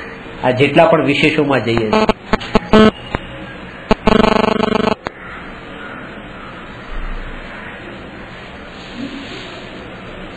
વિશેષમાં જતા જ રાગ થાય, વિશેષમાં જતા જ દ્વેષ થાય. વિશેષમાં જે નથી તેને રાગ પણ નથી, દ્વેષ પણ નથી. વિશેષ આ એક વ્યક્તિગત તરીકે જોયું કે આ વિશેષ તો રાગ થયો. વિશેષમાં જોયું, સામાન્ય રૂપે જોયું કઈ નથી. એટલા માટે ડોક્ટર લોકોનું હોસ્પિટલમાં જે છે તો જ્યારે ટ્રીટમેન્ટ કરે છે ટ્રીટમેન્ટમાં કોઈ વિશેષમાં નથી જતા. એ આ પેશન્ટ ક્યાંથી આવ્યો છે, કરોડપતિ છે, ધનવાન છે, ગરીબ છે, કઈ નહીં. અને પેશન્ટ કોણ છે, બસ પેશન્ટ કોણ છે એ જાણવામાં પણ રસ નથી. આ વાત ખાસ સમજવા જેવી છે કે આ રમેશભાઈ છે કે આ સુરેશભાઈ નામના પેશન્ટ નહીં. 25 નંબરનો બેડ ખાલી થઈ ગયો, 25 નંબરને આ દવા આપી દેજો, 25 નંબર ઉપરથી ચાલશે. એને એ પણ નથી જાણવું કે રમેશ કે સુરેશ આ પુરુષ કે સ્ત્રી, કઈ નહીં. એ નંબરથી જ ઓળખાણ કરશે. કારણ કે જેટલી ડિટેલમાં ગયા એટલા રાગ ને દ્વેષ પાસે તો ટ્રીટમેન્ટ જ ન કરી શકે. રોજના આટલા આવે ને આટલા જાય. એ જ ત્યાં વિશેષ. અને જ્યાં પણ રાગ દ્વેષ નથી કરાવવાના હોતા ત્યાં નામ નથી વપરાતા, ત્યાં બધે નંબર વપરાય. કે બસ કેદી માટે કેદી નંબર 786. બસ એમાં રાગ તો થઈ ગયો 786 પાછો, કારણ કે આંકડામાં રાગ હતો ને પાછો એના કારણે. કારણ કે જેને રાગ કરવો હોય તો ક્યાંયથી કરશે, પાછો કરવો હોય તો ક્યાં નંબર નો રાગ હોય કોઈ એમ 786 લકી નંબર. એટલા માટે છોકરાઓના માટે પણ સ્કૂલમાં પણ આ જે આન્સર કોપી હોય છે, આન્સર કોપી ઉપર નામ નથી લખતા, નંબર લખે છે. નામથી ઓળખાણ થઈ તો ક્યાંક એવો વિકલ્પ આવશે કે લાવ આ તો આ પણ મહેતા છે ને હું મહેતા, લાવ એકાદ માર્ક ઘટે છે, લાવ આપી દઉં. પણ નંબર હોય તો કોઈ વિકલ્પ નથી. એટલે આ કે પણ અંદરમાંથી જ્યાં સુધી સ્વભાવનું ભાન ન થયું ત્યાં સુધી આ વૃત્તિઓ અંદરથી નહીં છૂટે. ભલે આવો અભ્યાસ કરી લેશે, એ જેલર હશે ત્યાં એટલો પૂરતો અભ્યાસ કરશે, આ પરીક્ષક હશે એટલો અભ્યાસ કરી લેશે કે પણ પેપર ચેક કરવા બેઠો છે કે અમારે આને ઓછા માર્ક ના, રાગ ન થાય, દ્વેષ ન થાય, કઈ નહીં. ચેક કરતો અને 100 કોપી છે, 100 કોપી ચેક કરો, 100 કોપી ચેક થઈ ગઈ, ક્યાંય રાગ તો થયો, હા આજનું કામ મારું પૂરું. તો રાગ તો ઉભો જ છે, પેલામાં નતો તો આમાં છે. નહીં તો વિતરાગી થવા જોઈએ ને, વિષય શોધી લે, બસ વિષય શોધી લે છે. કઈ ન હોય ને તો પણ આમ જે વસ્તુ જે છે સીધી એક નંબર છે, એક 9 છે, પછી 8 છે, પછી 2 છે, પછી 0 છે, પછી 5 છે, એમ કરતા કરતા બધા 10 આંકડા છે. જેવો 10મો આંકડો લાગ્યો તરત જ આ મારો, આ નંબર મારો. આંકડામાં તો કઈ નતું, આંકડા તો આંકડા હતા, પણ એમાં જે મારું, હવે આ કોઈનું નહીં, આ મારું. જે કોઈ સત્તા સ્વરૂપ વસ્તુ જ નથી, આમ કોઈ વસ્તુ નથી. ટેબલ ખુરશી, પૈસા, ગાડી, સ્ત્રી, પુત્ર, પત્ની એવું કઈ નથી, ખાલી નંબર છે, પણ આ મારું.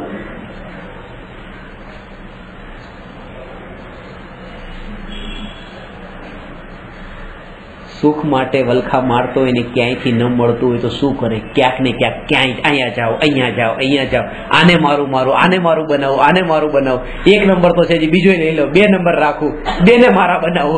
જેટલા અંદરમાં નથી મળતું.